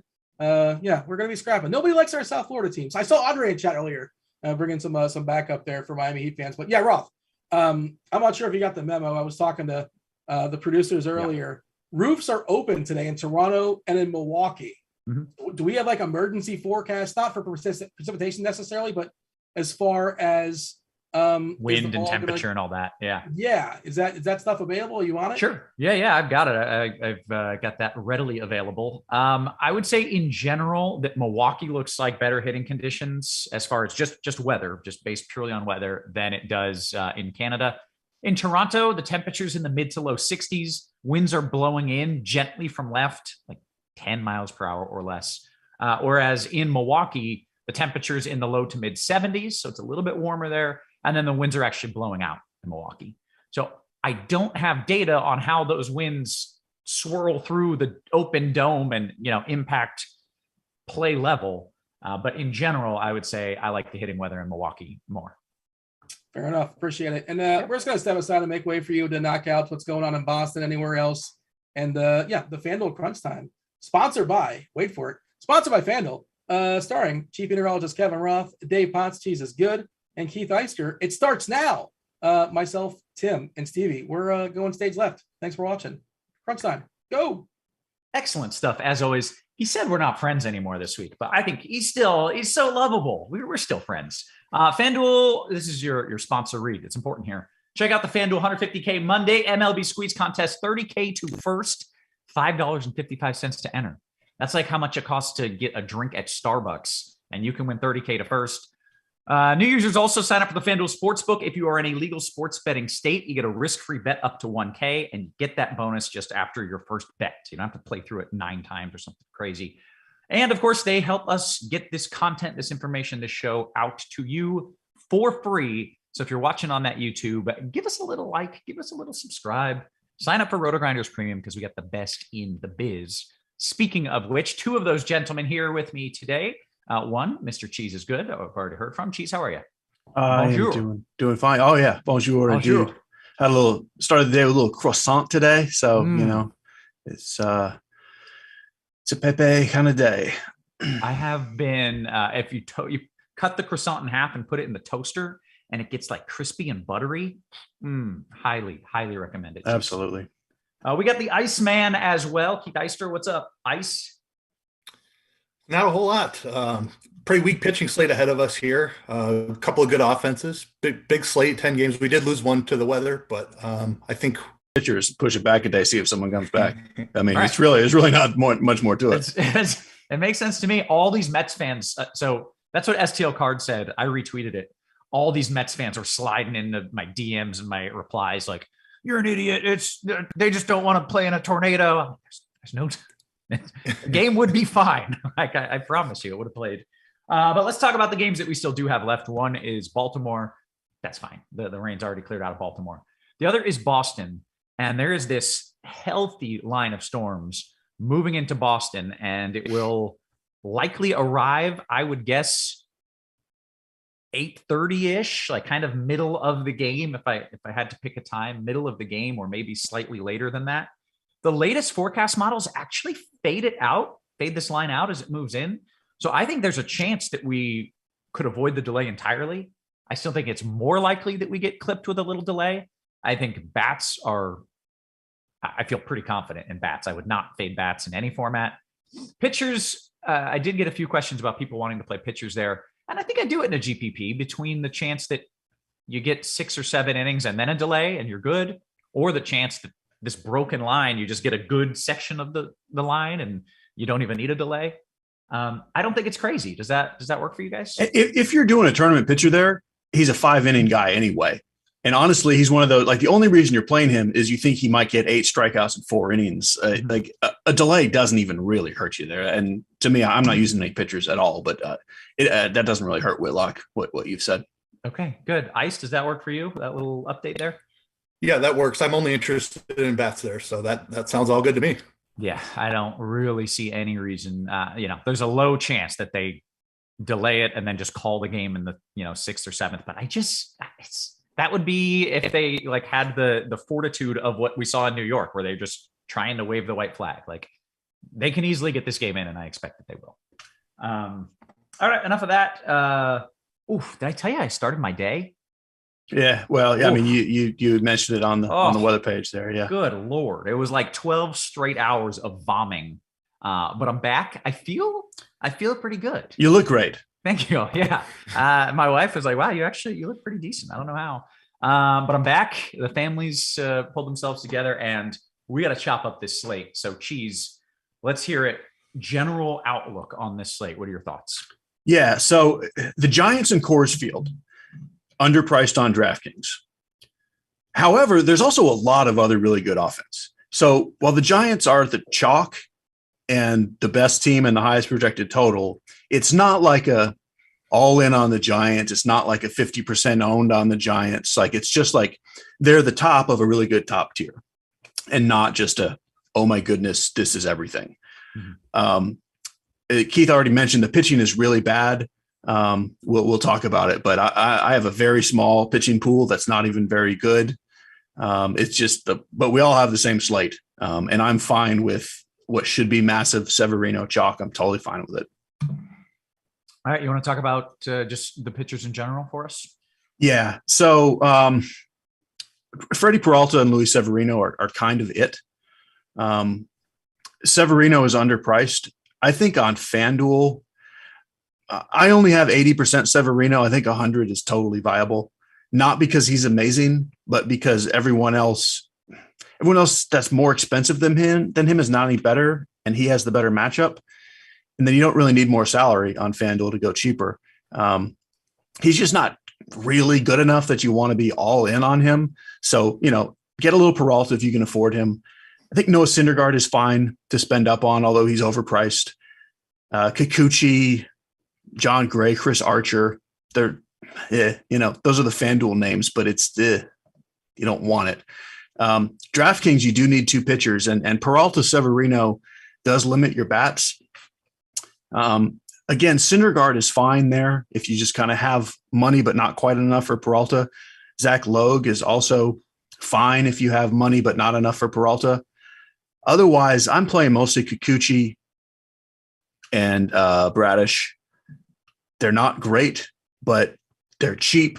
And on a slate when everybody is pretty bad and has a lot of risk, I prefer cheap. And for that same reason, I think Wade Miley is acceptable at 4,400. Even if he's terrible again, nobody might score 12 points other than Peralta and Severino. Honestly, like it's that kind of slate. I don't care if I get 6 points from Miley. I'm fine. Okay, interesting. Ice, let's hear your tournament takes here. You were nodding in agreement, I feel like, on Mlb, so I imagine you've got some of that. Yeah, he's just so cheap that he's in play, and it's not like we have all these high upside pitchers on the slate where it's likely more than one pitcher is going to go out there and put up 30 points. Peralta and Severino, I agree, clearly the top two. They're coming with a ton of ownership, so I group them out. I'm not going to play them together in any lineup. A lot of times this year, I've been looking to pay up twice for pitching just because offense is down, but they're the only two on the slate, basically. So they're going to be heavily owned. I've grouped them out, and then I'm going to try to I'm going to play one of them in pretty much every lineup. When you say you grouped them out, you mean you refuse to play them together? Correct. So I put a group in lineup HQ and a max one from that group. Gotcha. I think you're right. Grouped them out is not really a technical term, but we all like what you're saying there. So we follow. I grouped them together to make sure I only play one in one lineup. Gotcha. And then I'm going to try to get different with the second guy. Noah Syndergaard is somebody that I like. The strikeouts haven't really come back as he's worked his way back from injury, but he did have 7, I believe, in his last one. And I like this matchup against Texas for him. So he's somebody that I'm going to be well over the field on. Kikuchi, I like as well. Good matchup against his old team. Seattle's kind of a middle of the road offense. And then I'm going to take some shots on Chris Archer just because of that matchup with Oakland. Very, very weak offense for Oakland. They strike out a ton. He hasn't been over 75 pitches this year, but that's kind of baked into the price, 7,400. And then Wade Miley is in the pool as well, just because of his price tag. Okay, good stuff, guys. Let's talk about some of the bats. And Ice, you can lead us off there. If there's all these not very good pitchers, should I assume that there's a lot of great spots for stacks here, Ice? There are several great spots. The Giants clearly stand above the rest for me in Coors Field, and they're just way underpriced. DK has done this thing again where the team going into Coors Field does not get priced up for the first game. So they're like mid-tier pricing, and they're in clearly the best spot against Senzatella, who does not strike anybody out. So the Giants are clearly at the top. The ownership will follow them. It's not a spot that I'm going to try to get overweight on the field just because the ownership is really high, and we have plenty of other good spots to attack as well.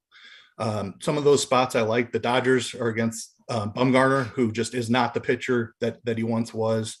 Dodgers are one of the best offenses in baseball. Like this spot quite a bit for them. The Blue Jays are against a low strikeout righty as well, a reverse splits righty at that. The Blue Jays have a ton of right-handed power, so they line up really well against Chris Flexen. The Yankees have a matchup against a rookie as well, so I like them. No Judge in that lineup. A slight hit to them as a stack overall, but still plenty of power bats in that Yankees lineup. I like Boston. Glad that we have the clearance on the weather there. They are against a fly ball righty in Fenway Park, and that's a great spot to be. Colorado, the other side of Coors Field, in my opinion, is underowned compared to what the Giants are going to be. They're facing a decent pitcher in Alex Wood. But I mean, going into Coors Field, the Rockies have been really good against left-handed pitching. They're not striking out very much, and it's Coors Field. So I love the Rockies. I think those are the top 5, the clear top 5. And then to get off the board a little bit, I do like the Astros against Whitlock, a young guy who, as Cheese mentioned, will probably only go 4 innings. So you probably get a little bit of middle relief there to attack. And then a team way off the board is Kansas City. They're priced up because they're just coming out of Coors Field. But they're facing Johnny Cueto, who has been in the minors and not pitching very well in the minors. He was a late addition to the White Sox. And nobody's playing Kansas City, and they're against a really bad right-handed pitcher. So I like that quite a bit. Okay, that was a lot of stacks. Cheese, what are your favorite stacks here going into this slate? Yeah, I mean, pretty much what he named as the top group is the top group. My favorites among the top group, certainly the Giants, but I like the Blue Jays probably the best, followed by the Dodgers. And then the off the board stacks for me would be the Angels and the White Sox. That's quick. That's it. Yeah. Okay, great. Well, let's go position by position here. And Cheese, you get the honor of talking some catcher. Although I feel like lately catcher hasn't sucked all that bad. It's been better than second base, at least. And yeah, it really, it's again not terrible tonight. I think you can mostly DraftKings for a catcher, other than something in a stack. It's pretty reasonable to spend up for Contreras or Will Smith or Sal Perez. I really like all three of those guys. The very chalky punt will be Yan Gomes. When I say very chalky, he'll be chalky in that price tier. Like if you're going down, he's kind of the guy. Right. And then Joey Bart, the Giants catcher, he's only 3,600. But like he's not one of the 5 Giants you're throwing in there. So I'm not sure he's even that popular really. So I don't mind him. But Contreras, Smith, Perez I really like. And then Gomes is a good punt. Ice, any other thoughts at catcher? Same guys mainly. Elias Diaz is in course. He is batting 9th, 4,400. Don't mind that one. Sal Perez is my favorite as a pivot. Okay, take us to first. All right. Brennan Belt is probably the best option on the slate. 4,500 on DK. Just a great price for a hitter in Coors against a righty that doesn't strike anybody out. If you need to save money, Wilmer Flores has first base eligibility as well as third base on DK. CJ Cron is one of my favorite pivots. He's expensive, but he has that platoon advantage against Wood in Coors. Obviously, you can always play Ohtani and Vlad Guerrero at the top. Freddie Freeman is a guy who's the Dodgers are going to be pretty popular, probably not popular enough, but Freddie in a lefty-lefty matchup is a little bit off the board, like that one quite a bit. All right, Cheese, first base.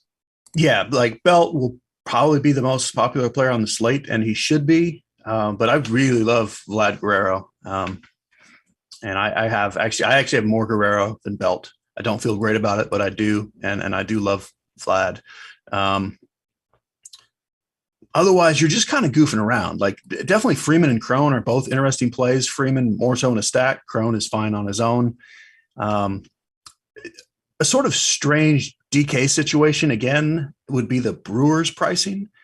They're like almost $6,000 a piece for these jokers, and they're pretty good, but it's just weird. And so for that reason, like nobody's going to play the Brewers against a pitcher who's just kind of all over the map. So I do like some Rowdy Tellez as well, but mostly Vlad and Belt. Okay, second base. So thankfully, FanDuel gives us Trey Turner at second and Wilmer Flores at second, and even Ian Happ. Like it's way more open on FanDuel than it is on DraftKings. I think Turner is probably more useful at second than shortstop on FanDuel. On DraftKings, I think you might need to punt it, and it sounds like we're going to have Tommy La Stella back for the Giants. Even at the bottom of the order, even as a pinch hit risk, like second is a place I'm punting a lot anyway. Like before La Stella, I was playing like Toro or Jed Lowry or just any cheap nonsense. So cheap nonsense in Coors is the good cheap nonsense. I'm fine with like guys like Altuve or Polanco or Gleyber Torres, but I don't really like it compared to what you get at any other position. I'd rather spend up on FanDuel and then just punt on DraftKings. Okay. Ice, second base. Max Muncy on DraftKings has eligibility there. I do like Gleyber Torres in a Yankees stack as a cheap option. Brendan Rodgers in Coors Field is a guy I do like, and Trevor Story in a Red Sox stack. Odorizzi traditionally in his career has had reverse splits. So like Story, even though he struggled a little bit this year. Okay. Third. Going right back to the Red Sox here, Rafael Devers against Odorizzi, phenomenal play. Mentioned Wilmer Flores at first and second. He has third base eligibility on both sites as well. Good price tag there. Evan Longoria, another Giant that I do like. Josh Donaldson, part of the Yankees stack, is a good option. If you're looking to save some money, I don't mind Gio Urshela with the platoon advantage. Okay. Geez, third? Yeah, I have just like a massive amount of love for Rafael Devers, as do we all. Wonderful human being. Mm-hmm, yeah. Like other than Vlad, those are my two favorite infielders on the slate, and I love them. Another just random weird price, interesting FanDuel play is Taylor Ward. $4,600 on FanDuel is just like bizarre, and yet no one can tell you that Taylor Ward's not the best player who has ever lived based on what he's done. Like, it's so bizarre. And yet until he stops doing it, I mean, just play the guy.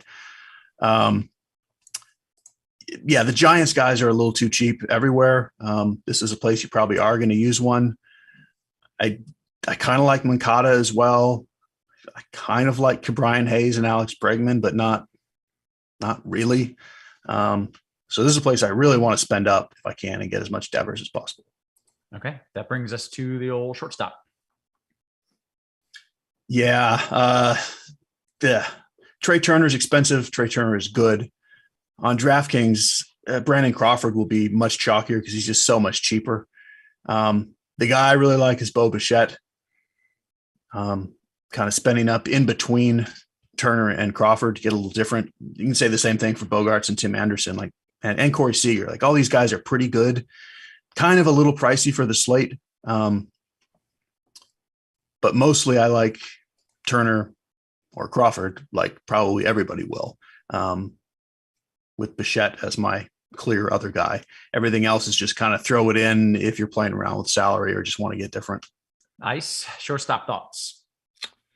Yeah, agree with the top two, Turner and Crawford. I like Bichette as a pivot a good amount, Bogarts as well. One guy Cheese didn't mention, the Royals, Bobby Witt is somebody that I do like and will be part of my Royals stack. Jose Iglesias in Coors. He's up to the 7th spot. He is 4,400 on DraftKings, which is more than a guy that you'd like to pay with his skill set, but he will be included in some of my Rocky stacks. All right, I'm so excited about Keith's Iglesias Diaz stack. I really hope it wins. I see it already. All right, let's go to the outfield. All right. Jock Peterson and Lamont Wade, the two Giants that are underpriced. Add Mike Yasser-Medusky, I think is how you say that one. Nailed the pronunciation. Good work. So all three Giants definitely in play. Mookie Betts up at the top. Phenomenal, as always. George Springer in your Toronto stack. Like him a good amount. Shohei and Yordan, always can play them for their upside. Jonathan Daza is going to be part of that Colorado stack as well.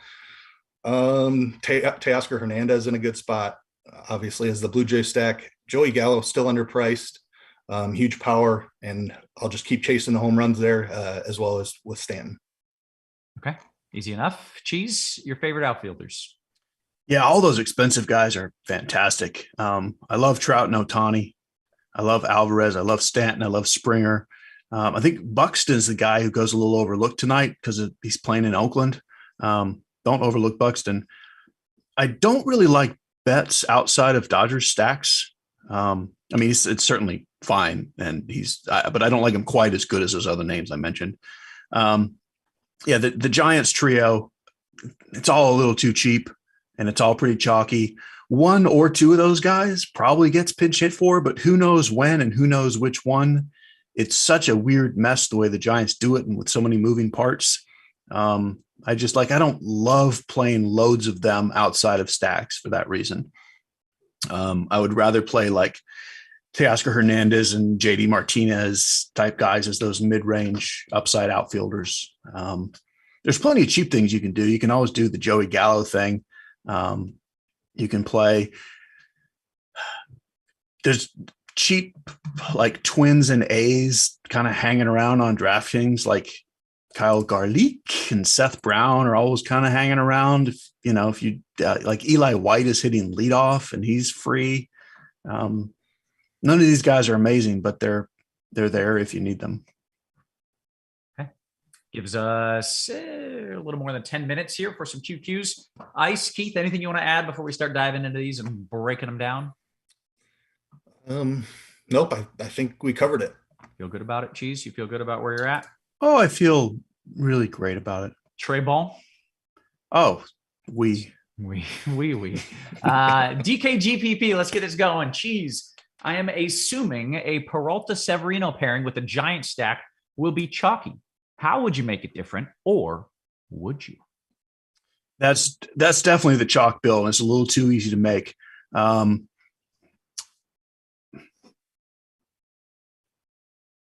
Your way to make it different, one, if you're if you're really doing like a 5-man giant stack, every one of your one-offs needs to be off the board. Even so, I would probably not do Peralta Severino. I'd probably do one of them with maybe a Syndergaard, or go cheaper and do like, the way you make that different is to play like Buxton and Trout in the outfield. So you're not playing 3 Giants outfielders and you have that expensive outfielder that makes it different. I don't actually love the Peralta Severino Giants build because it's just too easy to do. And I'm not sure it's actually that much better than other stuff. Okay. I missed this question, and this is a new question that I want to start asking every time. And it's one lineup in a single entry tournament. What is your stack? Ice, you can go first, but Cheese, I want to hear from you as well. I definitely want to get off the Giants chalk in a single entry. And I think Boston would be my preferred option. All right. Cheese? Toronto. Excellent. Okay, great. All right. Ice, how do we feel about Milwaukee in a DK single entry? Also, I'm just reading this. Probably he means how about Bradish and Cueto together? Milwaukee, as Cheese alluded to, is just crazy overpriced. Anderson has not been good for Atlanta this year, so I don't mind it, but it's the pricing is tough, especially if you're trying to full stack it. I mean, you're going to have multiple guys over 5K in that stack, so not something I'm doing just because of the pricing. Okay. And then the pitching, they're looking to play Johnny Cueto. Yeah, I guess how about I would not do that. Okay. All right, fair enough. Cheese aside, FanDuel Cash says Altuve or your boy Boba Fett straight up. I'm playing Boba Fett there. Okay. D-Rock, TKGPP, Ice, Wong and Julio Rodriguez, or Altuve and Brantley? I like the Astros there. Okay. Moore says, this is weird. Cheese didn't mention Corey Seager for the first time all year at short.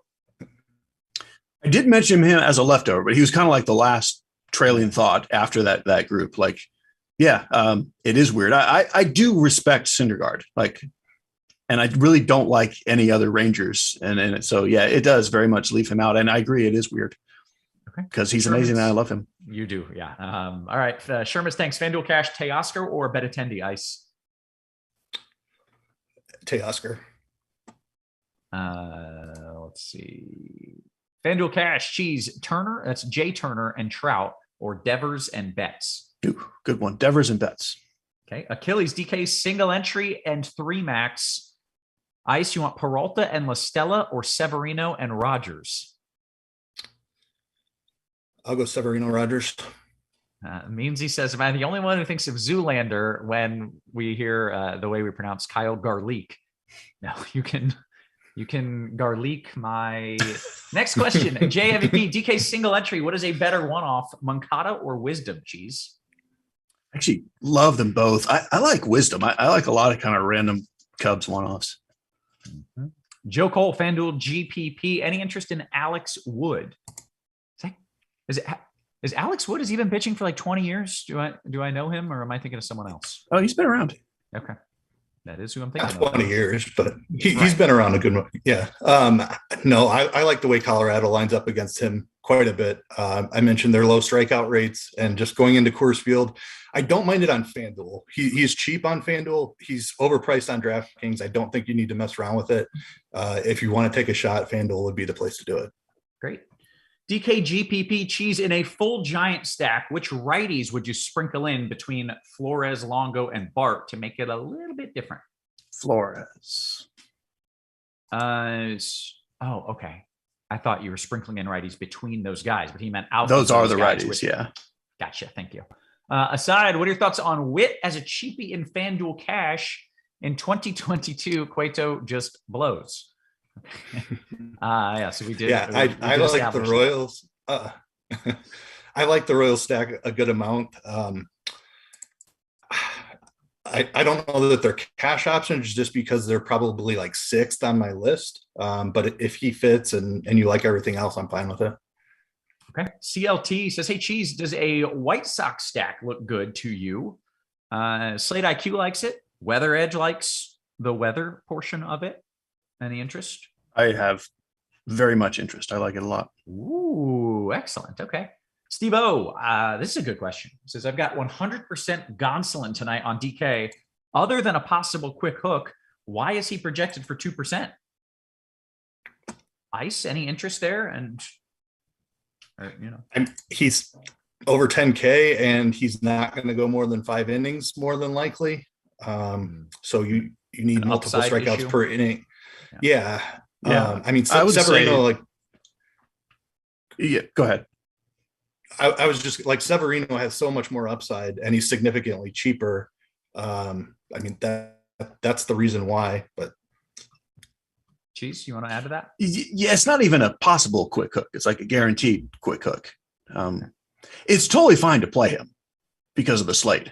To go 100%, unless you only have one line, I think it's wackadoo, but it's totally fine to play him a little bit. Okay. Dan Jan, DK single entry cheese, Bradish and Kikuchi as a pairing. Bradish and Kikuchi. I'm good with that. All right. Yak Face. Ice Yak Face wants to know, in a DK single entry GPP, you want Toro, Rogers, or Torres as a one-off? Rogers would be my favorite. Great. And we might be coming right back to this, but Cheese, Amateur Hour, DK GPP, Rogers versus Story. I'm mini stacking both Boston and Colorado. So either way, I'm going from 2 to 3 dudes. So stack-wise, it works. Who do you like straight up? I would say Story. I like them both. Okay, great. I like the addition of Wackadoo, by the way, Cheese. That nice. Felt good. That just felt right. That'll be back soon. Yeah, that Wackadoo, add that into the whoop-de-doo. It's good. You're really building it in here. Achilles, FanDuel Cash, 2v2, Cheese. Listella and Vladdy Daddy, or Crawdaddy and Daza? I guess I would Listella Vladdy. Okay, great. Jay, DK single entry. I'm paying all the way down. The question is, paying all the way down to Miley and Buxton, or go Kikuchi JD? Ice, got a preference? I lean to the second one slightly. Okay. I will ask you this question, Cheese, and if you have an answer, I'd be impressed. Because to me, this seems like do you want Stanton or do you want Judge? And the answer is usually you want them both. But this one is Trout or Ohtani, DK single entry. Yeah, I mean, that is the Stanton Judge. They're both great. Honestly, I would slightly lean Trout, given how wildly left-handed their bullpen is. But I mean, they can both hit both righties and lefties, and they're both amazing. Flip a fantastic coin. Right. Okay, great. Steve-O says, hey, I kind of like an Orioles stack against Severino, Ice. Trying to take these DK GPPs down. So if I get 20-ish points from Gonsolin plus a win, I am ahead of the field. # leverage. Any interest there? I don't have a ton.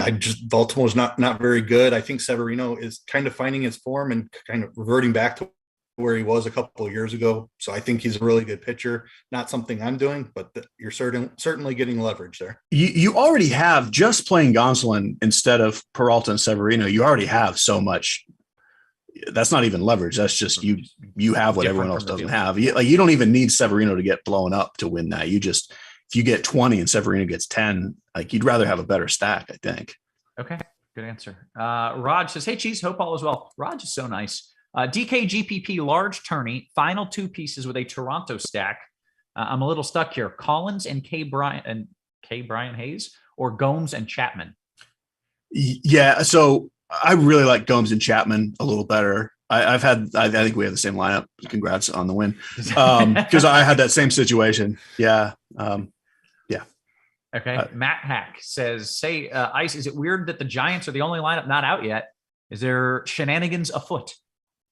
Does that worry you? No, I think it's because of the Tommy LaStella thing. They just called him back up just now. And I think they had to make official roster moves to make everything happen. Okay. Makes sense.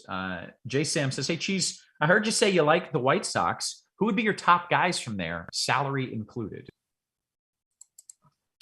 The only guy I feel like I have to have is Luis Robert. And then salary-wise on FanDuel, I I like Grandal. So basically Anderson, Robert / Robert and Grandal end up being the FanDuel build arounds. Get another one here. Would you play Beaner says, would you play Syndergaard over Severino in a FanDuel GPP? Did I literally just ask that? No. I don't think we've had that one. I do like Syndergaard a good amount today, so I'm completely fine with that pivot.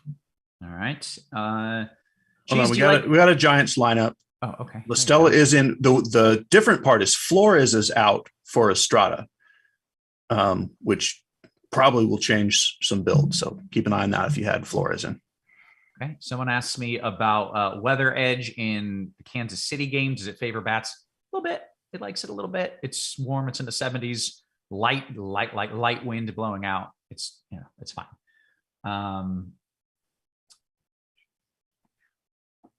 DK Cash, Wade and La Stella cheese or Toro Daza? Wade La Stella. Moore says the greatest player in history who has not proven to not be the greatest player in history. Plus 185 to get an RBI tonight. My DMs will be open for tips when Taylor Ward hits a grand salami. He says my DMs will be closed, and I'll be changing my name if he goes 0 for 4 with the golden sombrero. There's almost no chance he doesn't hit a grand slam. Like he's, it's incredible. Yes, player in history. Is the golden salami? Jeez, the golden sombrero is at 3 strikeouts. 4, I believe. 4. You need 4 okay, for that. That's what, all right. I had it right. Let's see. DKGPP. Ice. You want to take a chance with Whitlock or Bradish? I would lean Bradish there. A little bit concerned about the leash for Whitlock in a tough matchup against Houston. Okay. CLT, you got less than a minute to lock. Cheese, with 5 games on tap for KC during the Monday through Thursday NFBC scoring period, am I stupid for deploying your boy, Kyle Isbell? No. Okay, great. You're not. Okay, we have hit the lock here. Got a few more QQs coming in, and then we'll get out. But first, a true story from Chinatown. La Stella's nickname is 3 a.m. because World Series winning manager Joe Madden says he was one of those guys who could just roll out of bed at 3 a.m. and he could hit. Okay. Do we believe that's a true story? Yeah, absolutely. That sounds real. And like, he's absolutely that guy. Like, such a good real life hitter. I pulled it up to look at it, so I wasn't lying about these numbers. 5.3% strikeouts last year, 8.7 the year before. That's like, I mean, that's got to be the lowest strikeout rate by far in of any hitter in the league. Right. I know nothing about baseball, but I am blown away by those numbers. Like, yeah, like it's incredible. Like, holy smokes, that's amazing. Like I would have said, I think he struck out like 10% of the time. Like it's even less than that. It's right. And 10% remarkable. Would be amazing. Yeah, it's less than that. Yeah. All right. There was a kid for, I think, the Guardians who was coming up at the beginning of the season, and he didn't strike out for like a week. Yeah. Yeah. He's still not really striking out, but he hasn't like he's cooled off in a big way, but he's still not striking out. So right. That's real. Okay. You're thinking about Stephen Kwan. Kwan, that's it. Yeah. That's his name. He's actually a very Tommy La Stella-ish type guy. All right. Fanduel Cash here from Mlb Dfs. Did I ask this? I might have. I've lost track of things. Merrifield or Kike? Ice, you want to answer that one? Merrifield or Kike? Yeah, I'd go Kike there. Okay. That is the lock. We've got a few people typing. We might take some questions. I feel crappy again. I feel like I'm going to yak again. Yeah. Let me tell you what's weird, Roth, because it's going to be weird for other people who built lineups and are now rebuilding with the Giants lineup. Until about an hour ago, the Giants had no second baseman. And now they have 2. And second base was like the weak position. So I feel like good plays at second. Tommy La Stella is 2,300 on 300 at a position that's just terrible. So yes, like I think if you had punted second base, and I think you got to rework that and get one of them in there if you're Giant stacking. Okay. All right. Good answer. Did get a few questions that I like here. First, I will give this one to Ice. Are we worried about the Giants BVP? Belt, 4 out of 23. Craw, 3 out of 21. Jock, 4 out of 19. Cardi is having a heart attack somewhere as he hears me read this. Ice, do you care? No, I don't care. Senzatella does not strike anyone out. This is entirely Babbitt dependent. Just because the hard hit balls found gloves the last time does not mean that they're going to this time. There's going to be plenty of contact from the Giants. Excellent answer. MB says, hey, Cheese, where do you stand? This is my favorite question of the night. Where do you stand on an ice cream eating contest? Is it too much of a good thing? My brother tried one at Ben & Jerry's and he hasn't eaten ice cream since. So I have a couple of thoughts, but my main thought is a question. What? Yeah. Ben & Jerry's had an all-you-can-eat ice cream eating contest? Wow. Yeah. Yeah. So I will say, I think I don't like it. Yeah. Like, because you want to enjoy it, like sometimes you get the perfect bite and you really just need to sit there and enjoy it for a while. Let it melt on your tongue a little bit. Yeah. And then it's definitely one of those you can eat before you feel full. Like you will definitely get in trouble with that. Because I could eat like 3 pints of ice cream and I won't feel ridiculous until I get to like the middle of the third pint. But it's too much. Yeah. Right. And with ice cream, you get brain freeze as you're trying to like eat it really fast. It seems. Yeah. I'm fascinated of that was a thing. But I feel like that's probably a little risky. Yeah, it does not sound great. He says it's basically like a 2-gallon bucket full of ice cream and toppings. Like a giant 2-bucket thing. Yeah, I'm good on that. Couple quick questions here, and then we'll get out. Fanduel single entry from J Sam's Ice. Trout Moncada or Luis Robert and Devers. Luis Robert and Devers. I'd go Robert and Devers. Okay. Roth, is this an MLB player or a professional Celtic dancer known for training NFL running back Alex Collins? The name is Rylan Bannon. I mean, the answer is almost always that it's an MLB player. Every time we've played this game, so I'm going to guess it's an MLB player. Is Rylan Bannon? He's on to you, CLT. You're gonna have to mix a few up. You're gonna have to hit me with a curveball. That's a greatly phrased question, though. Let's see. Who is most likely to get pinch hit for, in your opinion? Oh, we're getting the questions keep coming. Slow them down. We got to get out of here. Who is most likely to get pinch hit for, in your opinion? She's Yaz, Wade Jr., or Jock Jams?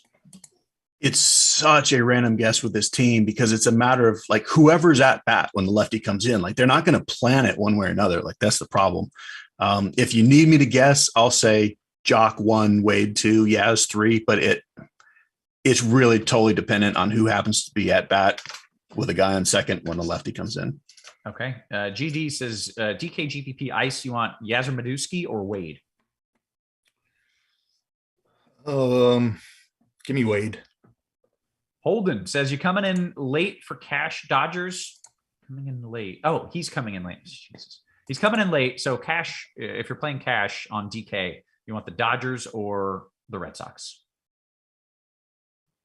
Well, it's already locked, but I would lean Dodgers. Okay. And then Moore says FanDuel Cash, Trey and Garlic. Final question. Final question. FanDuel Cash, Trey and Garlic or La Stella and Teoscar? Ice? Second one. Okay, that's how it's done. Two of the sharpest minds in the biz walking us through it. So as always, excellent work here. So for Cheese, for Ice, and for our incredible production crew working hard behind the scenes, we appreciate you. We love it. And we will catch you tomorrow. You have been crunched.